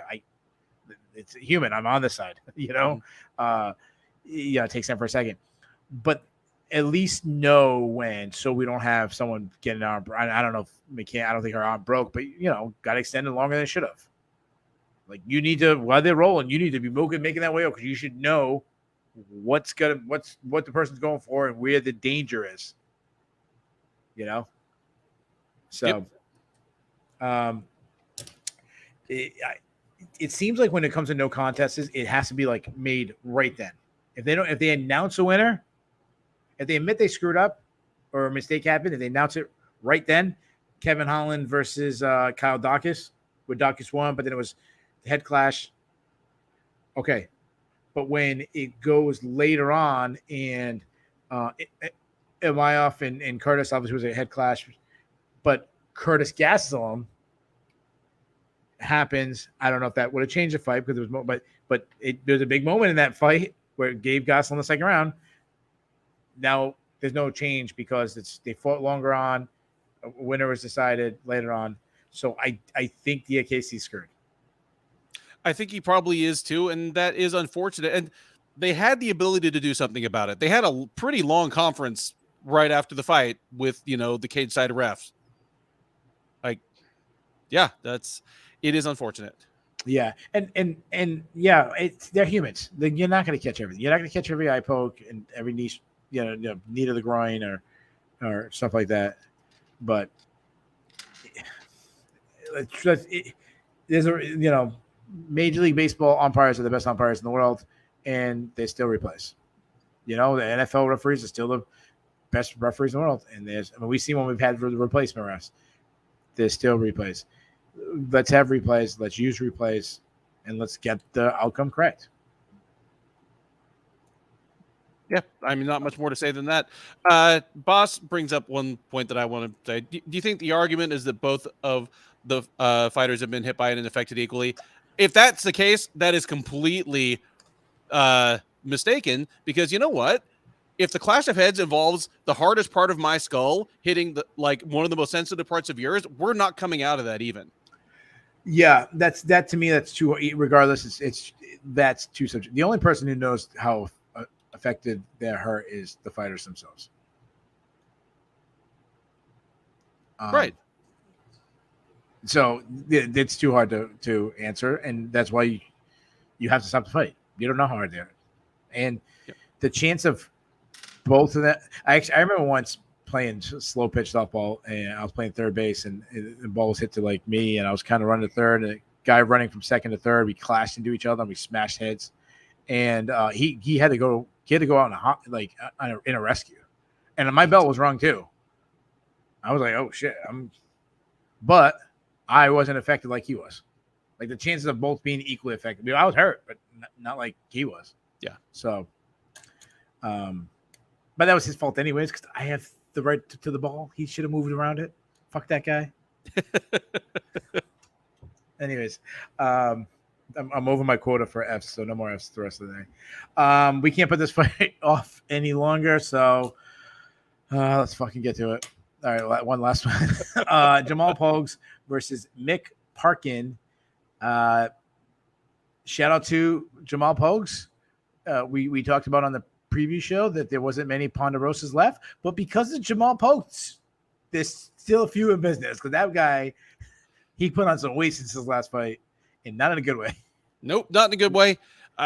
He's a guy that his first appearance on the Contender Series was at light heavyweight.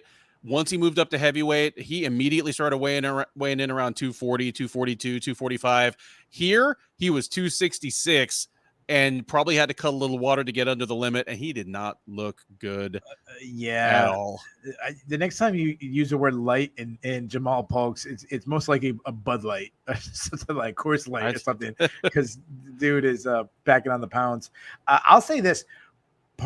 This fight was terrible. It's a terrible fight. Heavyweights throwing light jabs at each other and some calf kicks. They're not blasting calf kicks. They're it was a terrible fight.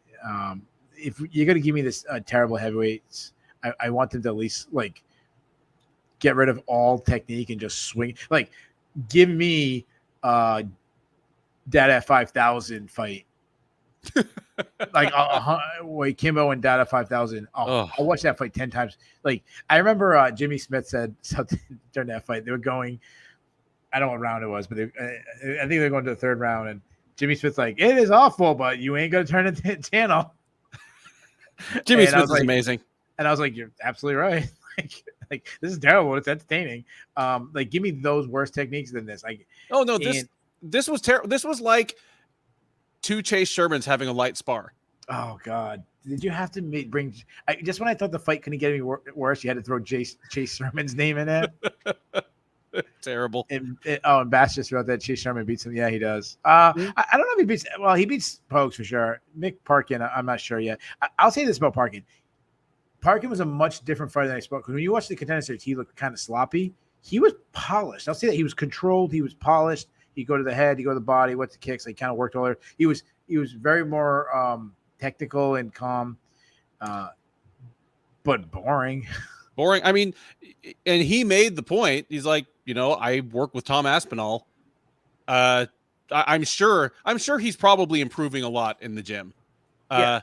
Oh yeah, I'm sure.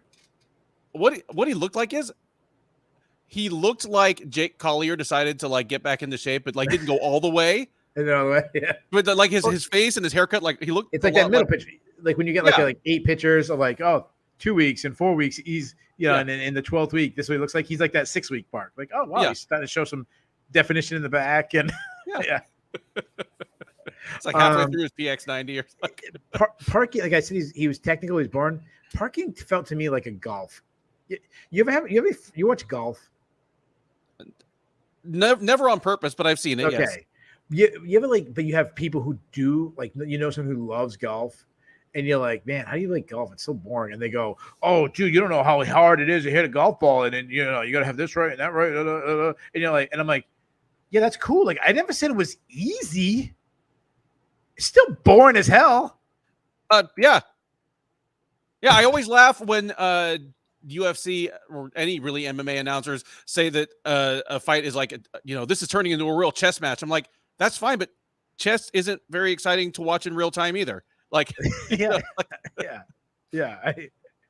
I can't imagine. The only chess game I liked was Screech Powers on Saved by the Bell. That one episode when he's playing chess. That one was entertaining. But I'm not. I don't know who's the top. Oh, actually, Lev was talking about being some chess master, and I was like, yeah, that fits. Yeah. No, yeah. I mean, Lev was a ranked youth player. Yeah, that fits. That makes sense. Yeah. That makes a lot of sense. Yeah. So, I love Lev. Just anytime I take a jab at anybody in the Sherdog, I will. Oh, absolutely. They don't have the mic, so yeah, I can't. And I mean, it just really smart Russian guy. Yeah, that checks out. Jusek says checks boxing rules. I hope he's talking about Jizza. Oh yeah, or that Mass to Kill verse at the end, which is just amazing. All right. And, dude, people are going to town on Pogues in the chat, and I love it because you know what? It's not body shaming. If Pogues had won, people would be like, hell yeah, Pogues is the blue collar fighter, the everyman. But because he just fought like shit, everyone's like, oh, he fucking lard ass. I love it. Did you see Quentin Jackson came out this week and he was talking about like, yeah, I'm starting to get a little skinnier because I was really fat, and he said something like, that's okay because I think fat shaming should be around. Like, if you're fat, we should make fun of you. I love Quentin. What a gem. What? This is the guy that like weighed in a t-shirt against Fedor because he was embarrassed that he'd gotten. Remember when he was on the Ultimate Fighter show and he was calling that one heavyweight titties. Yeah. Pogues, to me, like about, I don't know, 3 minutes left maybe like about 1 minute left in the first round. Pogues just quit. He didn't quit in the like, all right, I'm gonna be out of here. But he was satisfied with making it to the bell, and he fought that way the rest of the fight. Like, you could hear John Wood like, come on, what do you have left? 30 seconds. Like, at one point, like 30 seconds, we need to knock out. What do you have left? And he's just like, nothing. He didn't throw a punch, he just kind of backs away. John Butterfield, clutch, mentions the name Daryl Titties Schoonover. Oh, that's who it was. Nice job. Yep. Titties. You notice he never said that about Roy Nelson, even though Nelson was fatter than Schoonover, because Nelson could have kicked Rampage's ass. Nelson would have. Yeah. I'm gonna tell you remind me to tell you a Roy Nelson story. It's not bad, but okay, it is too bad. I don't want to get fired from Sherdog, but I love Roy Nelson. I'll tell you off the air. Yeah. All right. And none of you guys DM me. I'm not telling you. And by none of you, I mean Dev. I'm not telling you. Before that, Brian Barberino took on Mahmoud Muradov. This is exactly what we expected. We're like, what a mismatch. Talk to me about it. Yeah, it was a horrible mismatch. The only glimmer of interest is because Barberena is still very tough and still very game, and Muradov has been injured so much. Would Muradov punch himself out, and maybe we get some interest in the third round as Muradov is gassed and Barberena is just coming forward throwing sloppy shit? But we didn't even get that. The things that made Barberena even slightly interesting at 170 anymore are gone at 185. Like, his power is even worse. Yeah, he's slow. He's a shot fighter. But you know what he is? He's perfect for the London, because he should go to like a pub in London, like I know there's some rough parts of London, like the rough part of London, hang out there, drink a pint, and like he would fit right in. Yeah. Because they're not skilled anymore, but they're like super tough, and like he can get a bar fight there and gets like whatever where Lee Murray would get in trouble. Yeah. Like, I mean, shave his head, tell him not to say anything, and tell everybody his name is Terry or Paul, and Barberena could probably pass for a Brit. Yeah, that's what I'm saying. Yeah. Like, and like getting a fight with fight over some, I don't know, some soccer game. You cheer for London team, and I cheer for Liverpool, something, Manchester, this and that's where Barberena is. Muradov he's bigger than him, he's faster than him, he's a better wrestler than him. I mean, anybody's a better wrestler than Brian Barberena. Yeah. He's more accurate, more powerful. Barberena probably should retire. Like Barberena should go fight in that pub and then like try to become a bartender there. Yeah. Or a bouncer. Actually, a bouncer. You make a good bouncer. Yeah. Is there a lot of clubs in like London where there's like like where there's a bouncer outside pointing at like two girls, all right, you're in? Or that just like I don't LA? know. We New York and LA. Yeah, I think that's more of an American thing, but I don't know for a fact. Yeah. Well, hey, welcome Marcel Dorf. Just dropping in with a flying elbow off the top rope. Barberena ain't pale enough for a Brit. We didn't say Ireland. Like, yeah, well, I don't know. Leon Edwards isn't that pale. Neither is Michael Venom Page. I think he means of the white Brits. Most of them don't sport much of a tan. I think might be. I know. I just want to give Big Marcel a hard time. Before that, Ketlin Vieira took on Penny Kazan. And you know what? We probably should have put these two fights together, the ones we just did, because this is exactly like this. This is exactly how I expect the fight to be. Like, Vieira knows Penny Kazan is good. She's a pretty good boxer. She's pretty aggressive. She's Brian Barberena in the wrestling. She can't stop takedowns. She can't get off bottom. Ketlin Vieira says, I think Ketlin Vieira could have probably boxed it out with her, and it'd be a 50-50 fight. Yeah. But why? Why would you? No, completely agree. This was one of the closest fights on the card in terms of the odds, but for me, it was one of the easiest ones to call because I've seen what it looks like when Penny Kianzad fights a bigger woman that wants to take her down. Yeah, and that's just Vieira, like, she played it safe, got the takedowns. I felt like if you had Chris Paul and Steph Curry playing point guard with each other, and yeah, they both could probably equal each other, but if Chris Paul has a 7-foot center on his team and Steph Curry's center is like 6'2", I would just pass into that guy. You know, like that's what Ketlin Vieira did. Like, yeah, I probably could slug it out with her, but I just take some takedowns, hold her down. You know, go for some. Like I give it. It wasn't. I don't think it should be stand up. But she was looking for submissions but just the safest, easiest route to victory possible. Yep. That said, Vieira is not the most marketable, not the most exciting, but I'm going to say something very controversial, and tell me if you disagree with this. Somehow, I didn't think this was possible, but I'm maybe more interested in the women's bantamweight division now than before Amanda Nunes was there. Sure. It's the same thing I said when George St. Pierre retired. I was like, it didn't make welterweight better, but it sure made it more interesting. Yes, that's how I feel. Like if I go to the hot dog eating contest, I want to see Joey Chestnut because he's going to eat like 97 hot dogs. But if he's not in the competition, like I'm my head is scrolling now. Like I'm looking like, that guy's got 38. Oh, that guy's got 39. Like what's going on? But when you go to hot dog, you're just looking at Joey Chestnut pounding him down. That's how I kind of feel. Like Amanda Nunes is the Joey Chestnut, not as into hot dogs, and better joke than you guys realized. And the rest of the division is all like, can you name another? Can you name another? Are you saying that two of the UFC's divisions were being held down by someone who wasn't putting away any hot dogs? Yeah. I'm sorry. This might be my last show. I don't know what the hell I get. You know what happened? When we get to the Bulls and Bears, you'll know why. I'm on a very lack of sleep and when I was at a softball field at like 7:30 in the morning, but I got in at 2 in the morning, so that's why. Like, can you name another hot dog eating? I know there's Kobayashi, but he doesn't play. He doesn't play. Yeah, he doesn't anymore. But there's that dude named Eater X that puts on like the Ultimate Warrior makeup, but he actually sucks at eating. He's like a regular overeater. He's not like an actual like elite competitive one. Yeah. Okay. So that's who this. I feel like the rest of the division is. It's like all the rest of the competitors. Yeah. Juliana Pena, Ketlin Vieira, Raquel Pennington, Myra Bueno Silva, throw in Holly Holm if you want. So I will ask you. So she's in a really good division. Like if I said to you, Ketlin Vieira is the champion 6 months from now, does that surprise you? I'd be like, oh man, Dumont lost. But yeah, like. Oh yeah. Oh, then Dumont. Yeah, the announcement. Dumont's coming down to 135. Yeah, I mean, like no, like throw Dumont in there.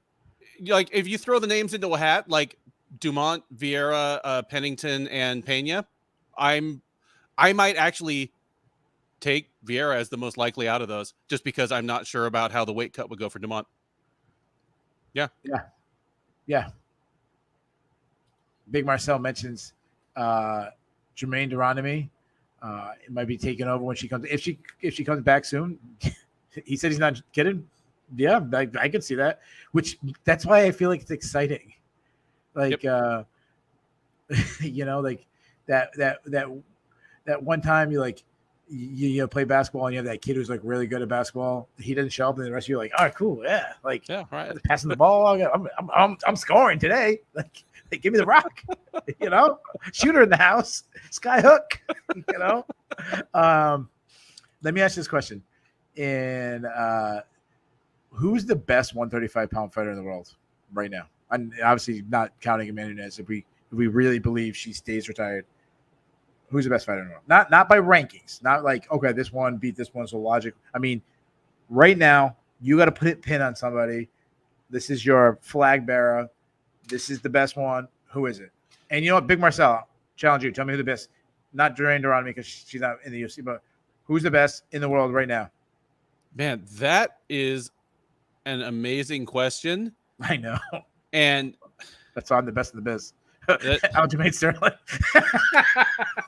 That's nice job, Aljamain Sterling. I mean, I'm gonna feel so weird for saying this, but is it Raquel Pennington? That's the votes right now. That's who Big Marcel. So you and Big Marcel go. I mean, she's beaten Vieira recently. Split decision. She's beaten Chasson fairly recently. Yeah, I wasn't thinking about Chasson at all. Yeah, I'm just saying for like anybody who's even remotely in the discussion. I mean, she lost to Holm, but I think that was 3.5 years ago. I think she'd win if they ran it back. Who? Raquel Pennington? No, they fought recently. They had a rematch. A rematch that nobody wanted. And Holly Holm won exactly Holly Holm way. No. Yeah, that was 3.5 years ago. That's January of 2020, dude. No, they just fought again. No, they just fought. Who? Raquel Pennington? And Holly Holm. No. They fought twice. The first was in 2015. The second was in 2020. Oh. You caught in the time warp, dude. 2020. Holy crap. Pennington has won 5 straight since then. Wow. Yeah, I didn't think that was that. I thought that was like a year ago. Wow. Yeah, man, that was 3.5 years ago. And I just remember Holly Holm, I remember that's when I said, wow, Holly Holm is a really good clinch fighter because she just outmuscled Pennington in the clinch. Yeah, that was UFC 246. That was like one of the last cards before COVID. You know who might be the best? Who just lost? Irene Aldana. Yeah. That's my point is like, if we asked, 100 people, we could have like 20 people taking, Juliana Pena, who did actually have a win against Amanda Nunes. 20 people might take Bueno Silva, who just beat Holly Holm. 20 people take Ketlen Vieira. 20 people take Raquel Pennington. 20 people take Irene. That's my point. It's like, who's leading the pack? So what do we do with Vieira?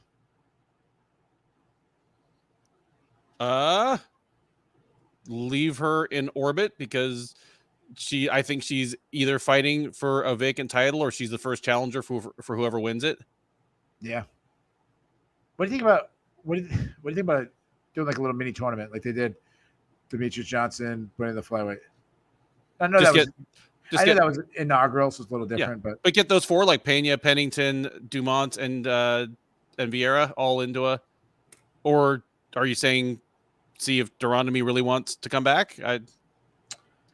Dude, if Durandamy only comes back once Cyborg and Nunes are out of there, that's not a good look. Yeah, no, that's not good. That's not good. If you could give me the top 4, like obviously to me, Juliana Pena has to be in because she, won the title and everything. Jermaine Devon, she's, won a title. Throw her in. Bueno Silva to me has to be in because of the recent win over Holly Holm. You beat Holly Holm, so at least that last 4. And like Ketlen Vieira is probably the best one, but if I'm running it, I'm throwing Norma Dumont in. I know she's, but her winning streak and she's a little more popular with the fans. Yeah. Do you make Dumont take one fight at 135 before she fights for anything, resembling title? So, just for news, Big Mar still said Durandamy recently had a baby. That's why she took time off. That's how bad it is. She didn't want to fight them so bad that she got pregnant. Wow. Like, I want to raise this thing for 18 years instead of having to face Amanda Nunes. I'm sorry, what was the question you asked? If Dumont says she wants to do this, as John Butterfield points out, do you make her do a fight at 135 before you let her fight for anything resembling a title? Yeah, I think you have to. I think so, because she has tried twice to make 135 in the UFC, and she missed it badly both times. We're talking about like 141.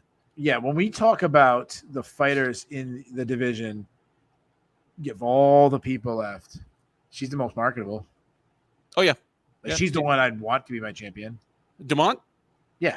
Dumont. I mean, obviously, we make our jokes, we wink, but she's marketable that way, and she's working hard on improving her English. It matters. She's fighting in an American promotion that has most of its cards in English-speaking places. She's younger than the others. Yeah. But, yeah, I don't know. This I somehow the worst division I'm excited about. I don't know. You know what we do? So people don't miss weight. Let's do the opposite. Let's not get rid of 145. Let's get rid of 135. And push all of them up to 145. Holly Holm's a little older. Jermaine Durandamy, I'm sure she was always a big woman or something. And she used to make weight, but she's fought at 145. Push them all up to 145. Then you don't have to get rid of the 45 pounders. Because Danielle Wolf, you don't want to get rid of her. Nope. Crowd pleaser. Who's that real tall one? They get knocked out by Josie Nunez. Bea Malecki. Josie Nunez. Honestly, I think I want something. Don't get rid of 145. Get rid of 135. I see no drawbacks to that because it's still basically the same. It's the same population of women. because in the entire UFC 145-pound division, there were only 2 or 3 women that couldn't make 135. Kyle Law, he goes get rid of both of them. Actually, before that said, how about 140? You know what? Compromise 140, women's 140 division. We call it like what is boxing when they have like super bantamweight, bantamweight, or junior featherweight or whatever you want to call it. Yeah. Junior featherweight. There you go. Women's junior featherweight. Yeah. Okay. So we never actually came up with a name. All right. We fooled around too much there. We're moving on. Before that, Chris Duncan took on Yonel Ashmos. This wasn't the worst fight on the card because of the heavyweights, but they didn't start fighting each other to the third round. Yeah, this thing sucked. Duncan's the better, more complete fighter. I went with a little bit of an upset here picking Ashmos just because they both hit hard, and I just figured, like, Duncan had been hit cleanly by less skilled fighters before, and if Ashmos did that a couple times, I thought he could actually change the fight. But for 2 rounds, there was almost no chance of it because they just didn't really do much. Oh, they said Ashmos broke his arm during that. Okay. That would make a lot more sense because he was only throwing single strikes, which I was like, man, if he threw if you ever throw a combination, just keeps throwing single strikes. So that make a lot.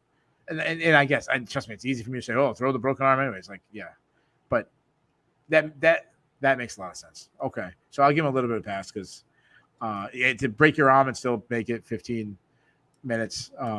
Yeah, all right, fair enough. I'll give you a pass.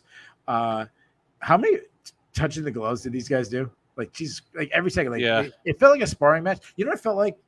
It felt like go-karts, where like you jump in a go-kart and like they both thought like one go-kart only goes to like first gear, but then you have like that one go-kart that's going faster than all the rest, but it's still not going fast. But that was Duncan. Like Duncan was in second gear and Duncan's he's going a solid 11 miles an hour, and like Ashmos is going 8 instead of 7.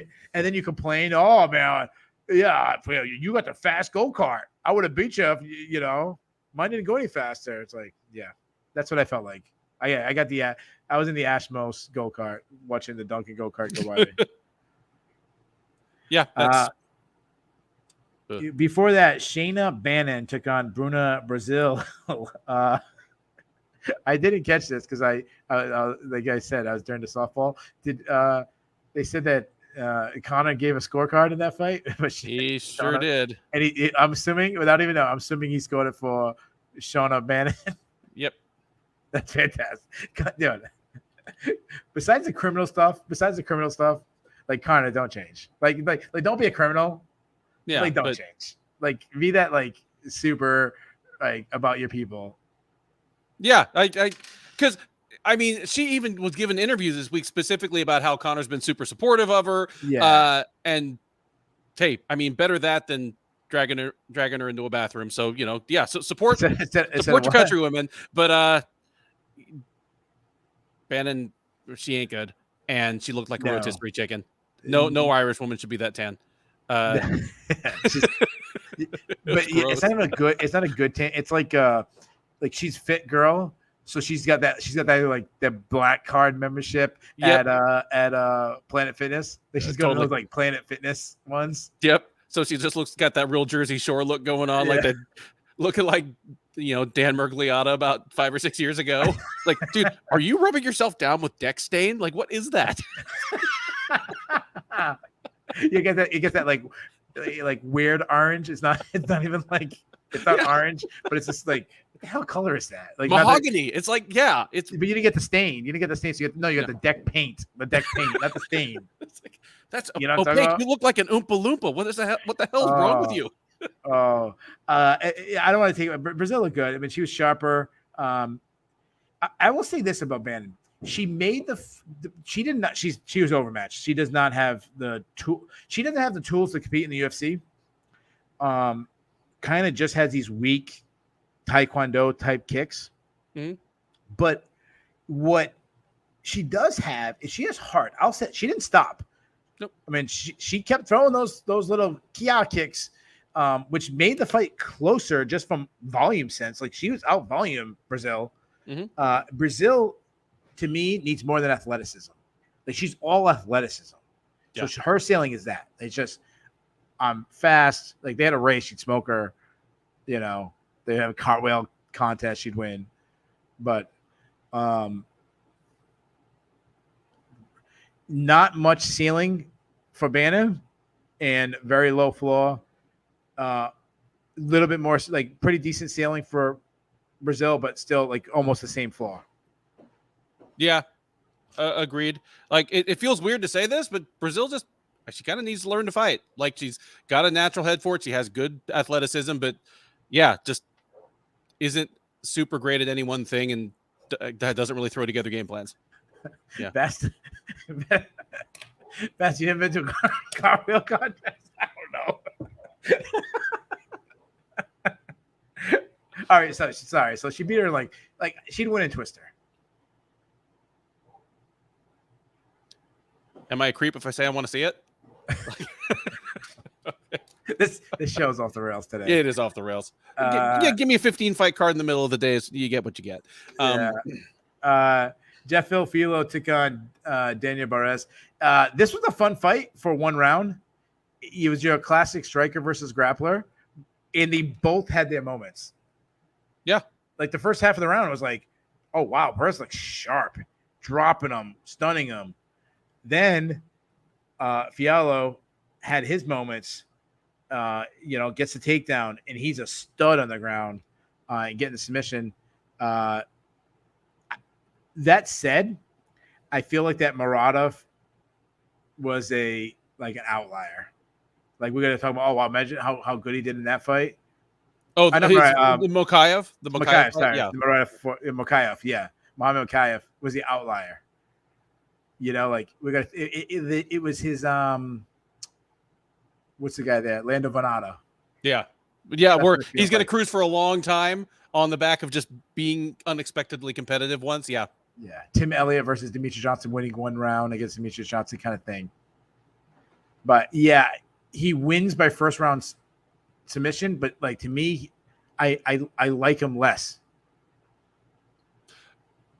I'm completely with you on that because, well, no, it's you put it perfectly, because after the Mokaev fight, I was like, well, okay, anyone who's that competitive against Mokaev and arguably should have beaten him is going to do pretty well in the UFC. Then here, I'm like, anyone who was in that much trouble against Daniel Barres has a hard ceiling in the UFC. So I think you're totally right there. Yeah, he made Daniel Barres look like Bo Nickel out there with the hands. You know. All right, let's get to the fun stuff. We've covered all 15. We're already over 2 hours. Let's do the cut list. How many do you have for the cut list? I have one. I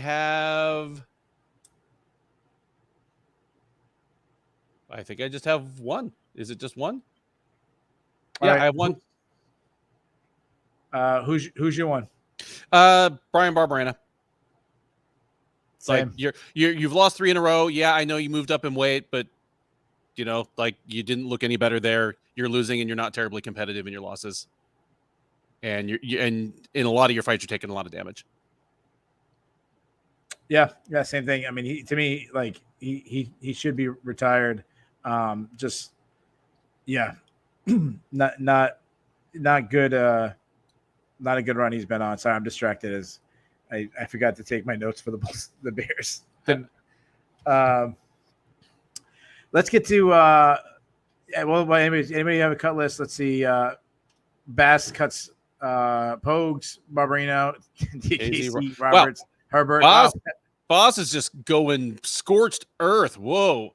Jay Stamps, who I've gathered from his comments or her comments, is in the UK and not afraid to put his countrymen on the dole, as they would say. Look at that.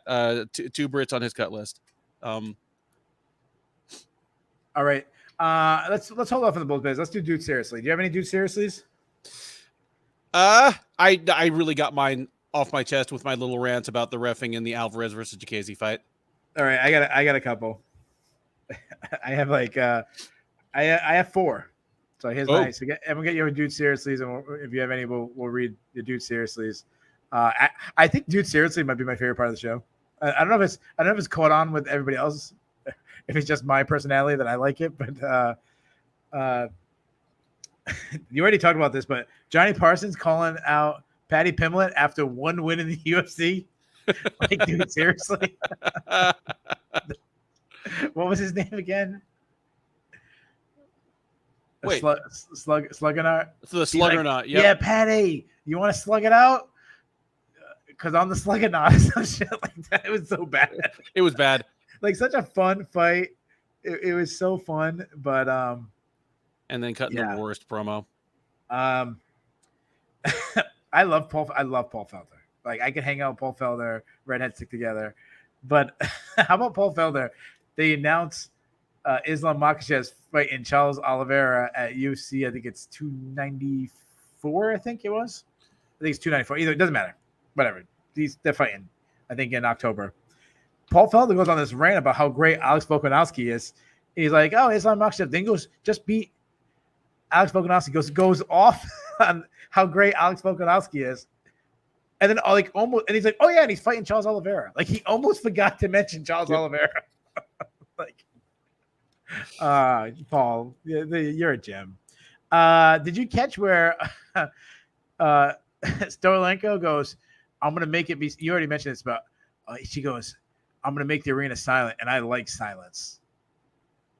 Yeah, like, what are you, like, Ludwig van Beethoven over here? Like, it was so creepy the way she said it. It was that was strange. She should have came out to the sound of silence as her entrance song. Like the Disturbed cover version or the Simon and Garfunkel original. Either would have been Either's dope. Either's for a cover song, pretty dope. Yeah. Both. Actually, I think what it came out with Simon and Garfunkel, because it's like Disturbed is trying to be scary. Yeah.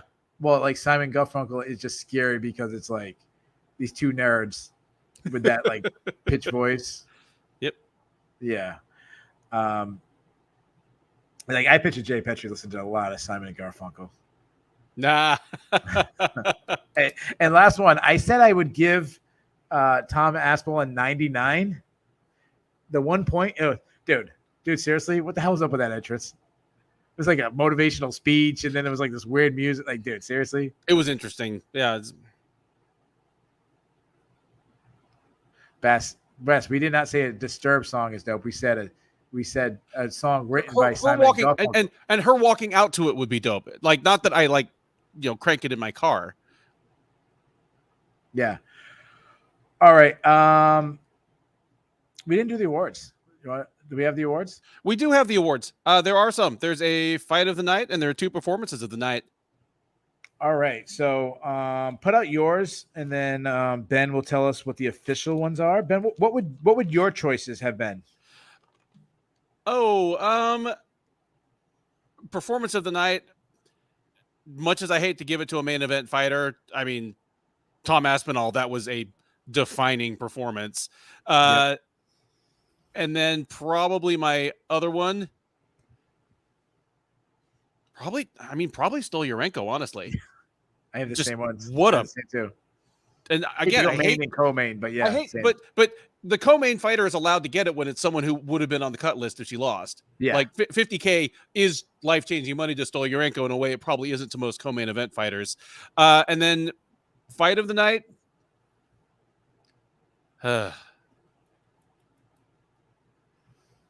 Probably Wood versus Feely.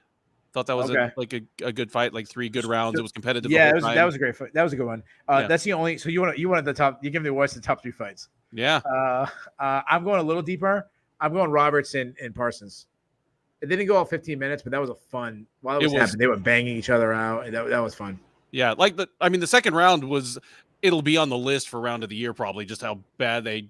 Both were hurting each other. Yeah, it was a wild fight. Hey, look how much of a hipster Bass is. One, he can't. He's too cool to like a Disturbed song. That's first thing being a hipster. But also he's going all the way to the first fight of the night that lasted 1 round. Perez versus Filo for his fight of the night. Yep, Buzz just trying to show us up here. Yeah, there you go. He's like, all right, well, let's get to the Bulls and the Bears. The Bulls and the Bears, you guys might know by now, is a stock market reference. You want to be on the Bulls list. You don't want to be on the Bears list. We do it hockey style, 3, 2, 1. You mind if I go first? Go for it. All right. I'm going to go with my number 3 is Lerone Murphy. He's 5-0, 5-0-1 in the UFC now. We're talking about him facing a top 15 ranked guy. He beat an underrated fighter tonight. So I'll go with Lerone Murphy. My number 2, not a guy I expected to win, but was on a losing streak. Just goes down in division and gets some excitement back. And then Paul Craig, he beats the top 15 guy in the division in his debut. Paul Craig. And my number 1, I mean, I'm sure he's number 1 on your list and everybody's list. It's got to be Tom Aspinall. When you do what he did, having us, debate who's the best heavyweight in the world and all this stuff, when you're getting in the club, he was just absolutely incredible. So Tom Aspinall's my number 1. Ben, what do you have for the Bulls? Those were literally my same exact 3. So rather than come up with 3 more or just repeat what you said, I'll throw in one more. His post-fight interview was ridiculous, but Johnny Parsons couldn't have had a much more kind of fun debut. It's the kind of win that's going to get him a lot of rope from the UFC. Yeah, it was fun. Just because it's going to be one that's remembered, and he came out on the right side of it. Yeah, he's the kind of guy that if he loses his next 3, he might not get cut. Yeah, and he especially against Fight of the Night.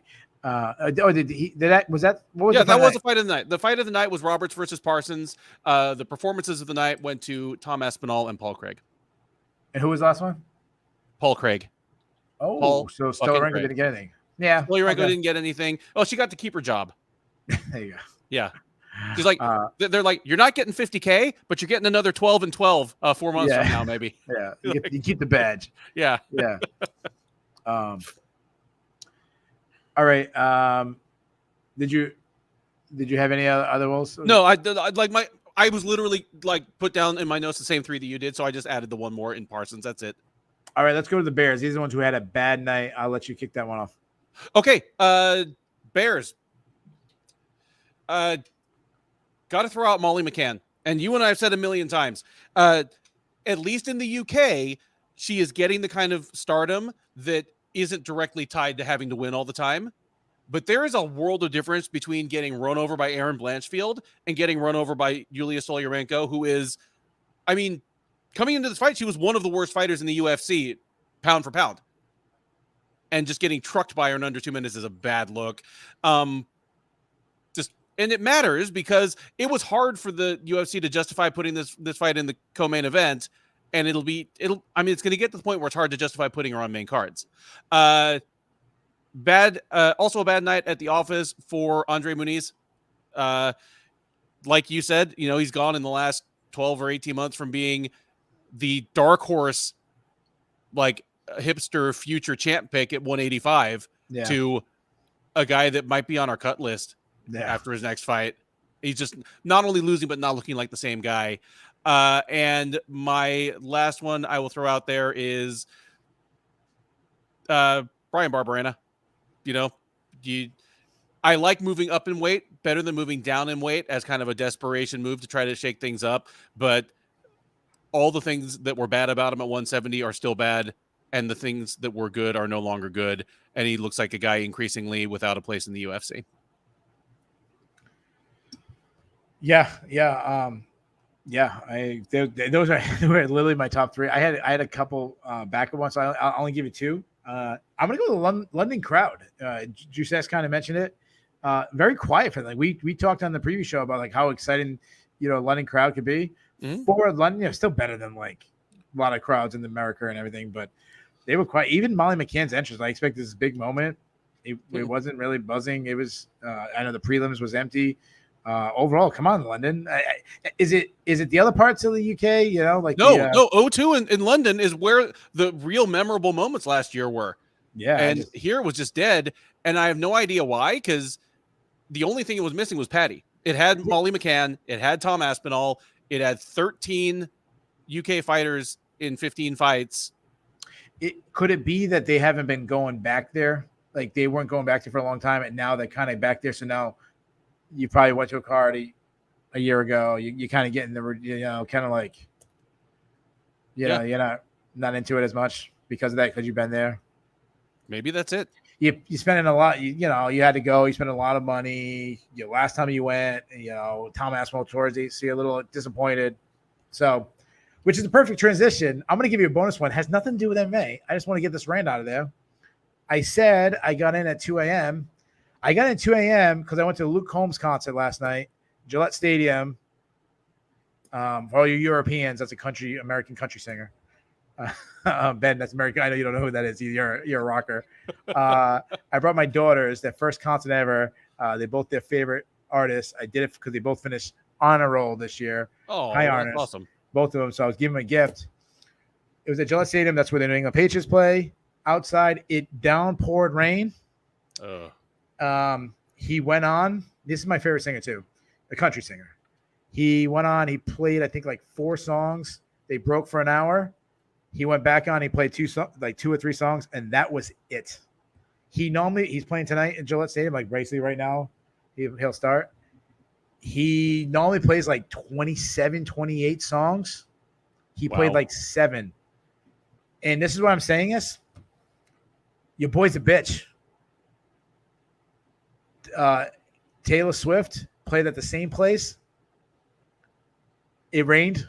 She played 45 songs. Taylor Swift is tougher than Luke Combs. Then the worst thing is, we got to put Luke Combs in the. This is just I haven't dude seriously. He's dude seriously and a bear. Look at that. Yeah, I got to put him in. I got to get our views up when we put Luke Combs down to the bottom.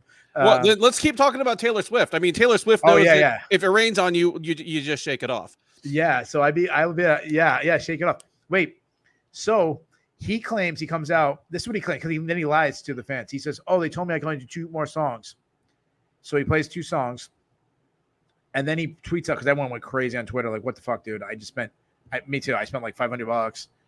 I couldn't imagine people in the pit and stuff how much they spent, but we had to wait in the traffic and all that. I understand you gotta wait. I understand that. Like, it is what it is.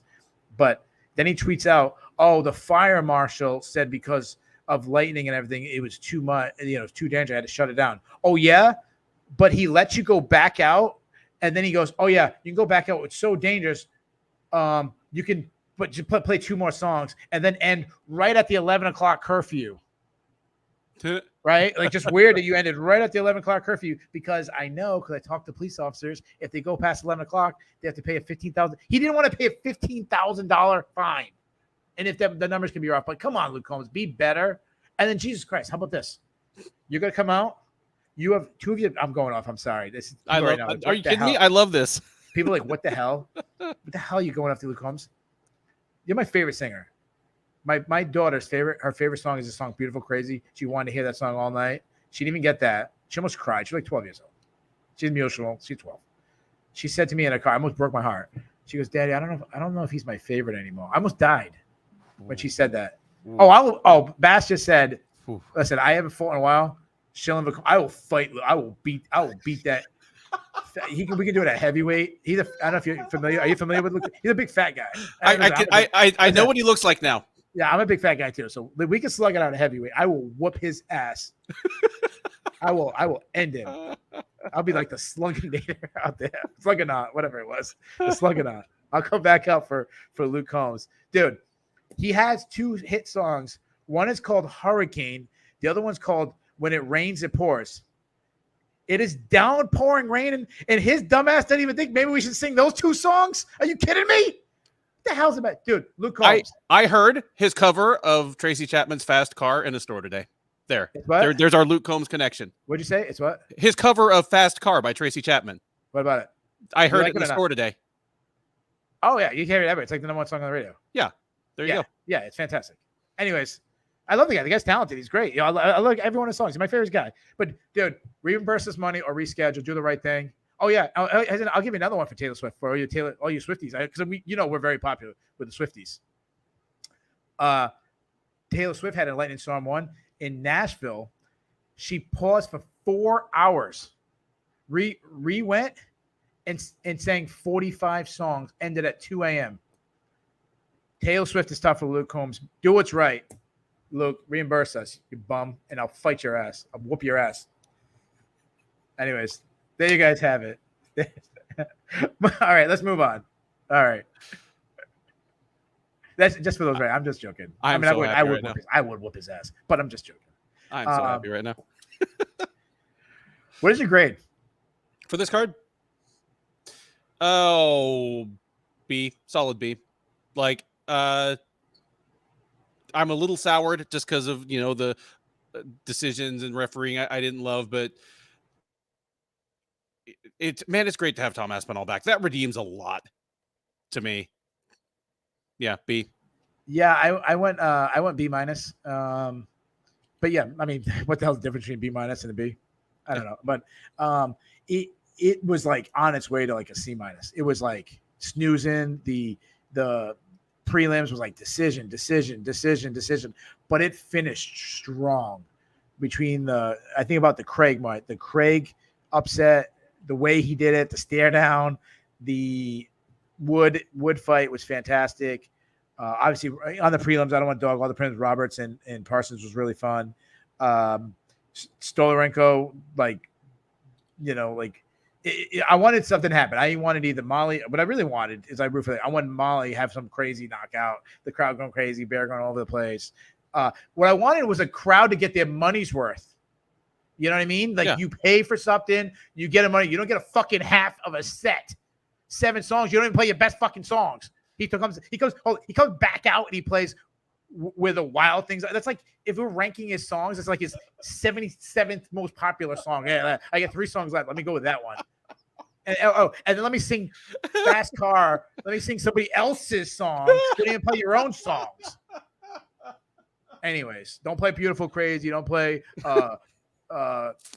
She Got the Best of Me. Don't play what else?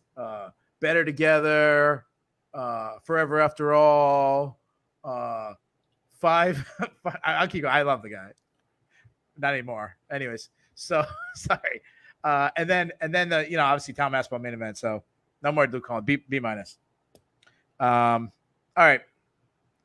Who is the? This is gonna be tough. But we had a great. We always have a great crew. I like these afternoon ones, because one, I'm not like, oh my god, I gotta go to bed, but we get more people than we normally. A lot more of the Europeans. It's a give and take. We lose some people that, things that happen on Saturdays that, sure, later, but it's nice to see a different, like the European people and stuff. Who's your listener of the evening? You know what? I don't know how many times we've seen him before, or if he was brand new, but Jay Stamps, who in his own words is British and very much a dude, gave us some interesting insight on, what it's like over there, and just some interesting insights on the card. Made me laugh a few times. So he's going to be mine, just edging out John Butterfield, who, being in the industry, he's almost disqualified. Yeah, he says, like, we can't people like John Butterfield who manages fighters, or Big Marcel that actually works in MMA news. What does he manage? A bunch of put him on the spot. Well, no, it's a lot of up and coming Middle Eastern fighters, that are trying to get into Brave CF and UAE Warriors and stuff. And I can barely pronounce their names, so I'm definitely not going to try to make you jump through those hoops. But Bo would have played it. That's what I should give my daughters instead. I should have given a Bo Nickel, go to a Bo Nickel wrestling seminar. That would have been good money spent. Yeah. I don't need one of you guys wrestle, but hey, if you don't learn how to do a good cradle, let's go. Yeah. Go to Bo Nickel's seminar. That was Jay Stamps, someone I was looking at. I'm also got another guy. I think we might have given it to him recently, so I apologize to get to him. But Bob Chimpson had some good questions. Also had me laughing a lot. So I'm gonna go with Bob Chimpson. I love the name. So my listener today is Bob Chimpson. So there you guys have it. We covered him. This actually to me was one of the more fun recap shows we've done in a while. Ben's frozen as it seems, so hopefully he's the one frozen and not me, and so you guys can hear me. But we'll be back next week. Another pay-per-view, UFC 291, the BMF. Ben looks like he's back. Dustin Poirier versus Justin Gaethje, plus what else we have? Tony Ferguson and Bobby Green, and Some bunch of other fights. So we'll be back. Obviously, we have our preview show, which will come out on Monday morning, and then we'll also be back. Both me and Ben will be back recapping it. We hope that all you guys come back, have fun. Tweet at Luke Holmes to give me my money back or reschedule the show. And and screw all those people who are at Gillette Stadium tonight watching a perfect 74-degree night or something like that. Screw you guys. Yeah. All right. See you guys.